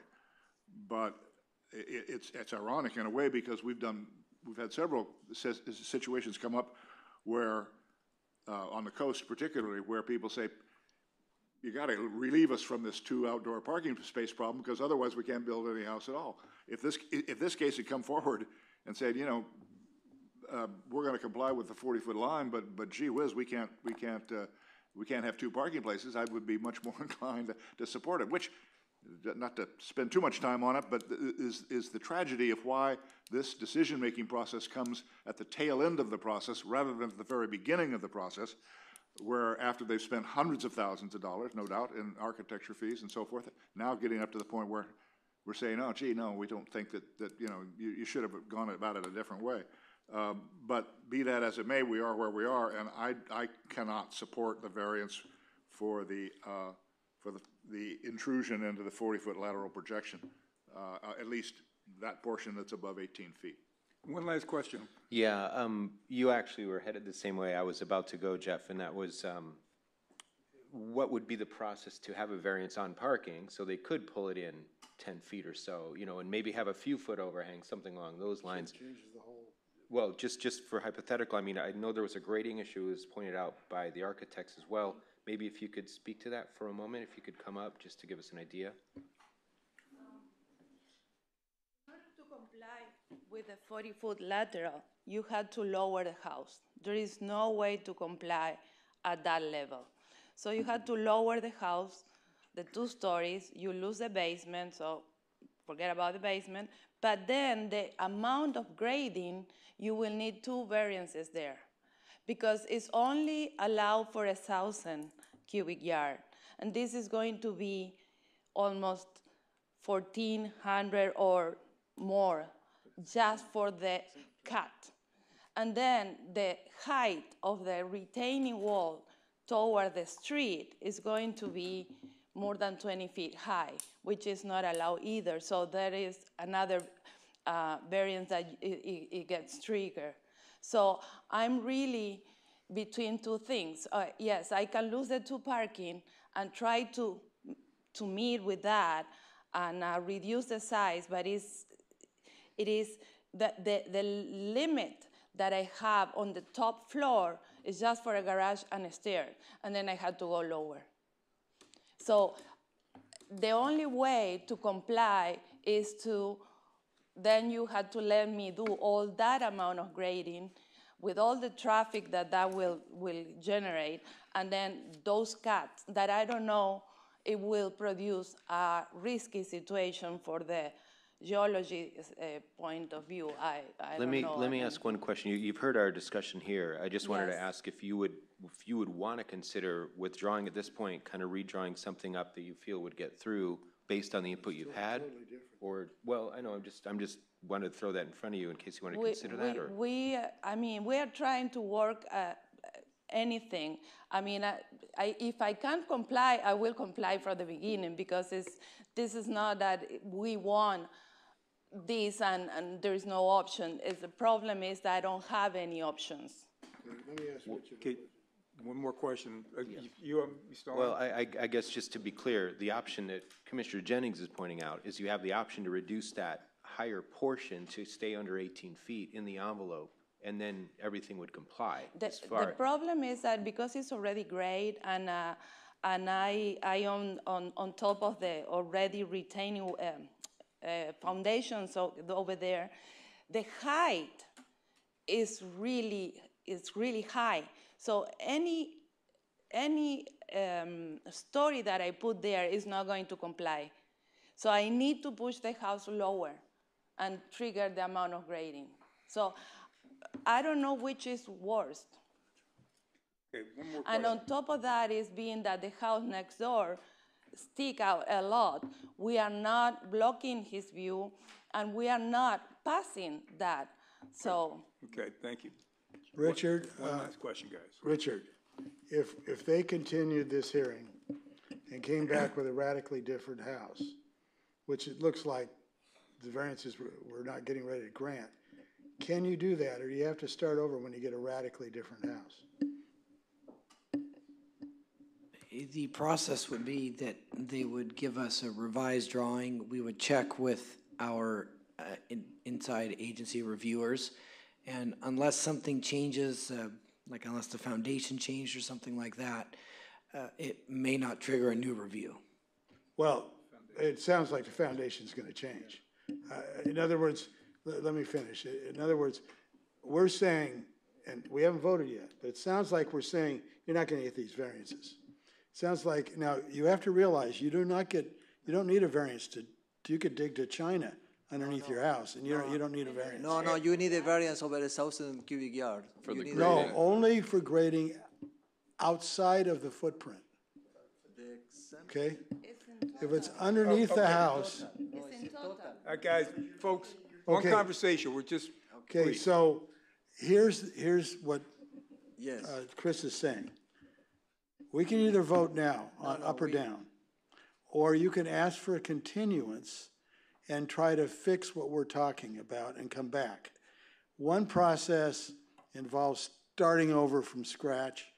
The other one involves whatever they think has to be reviewed. Can we have at least your input as far as, will you be willing to provide a variance for a higher walls than what is allowed? Because the retaining wall that will be under the house will be over 14 feet. Well, we can't say what we will do. But again, we are telling you that that's going to be the case. If we lower the house, we are going to have and all we can tell you is we will listen to what staff tells us is a better solution.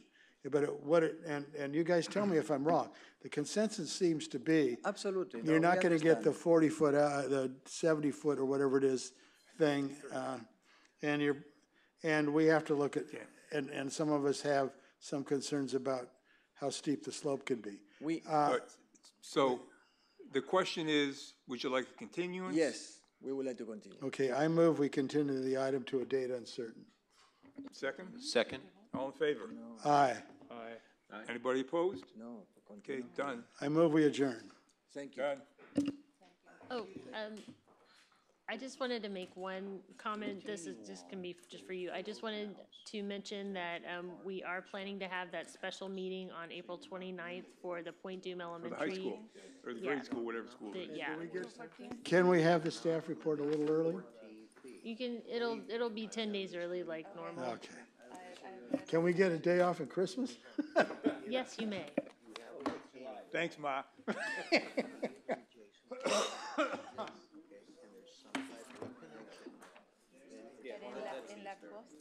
Yeah, that was good. Because this wasn't going anywhere.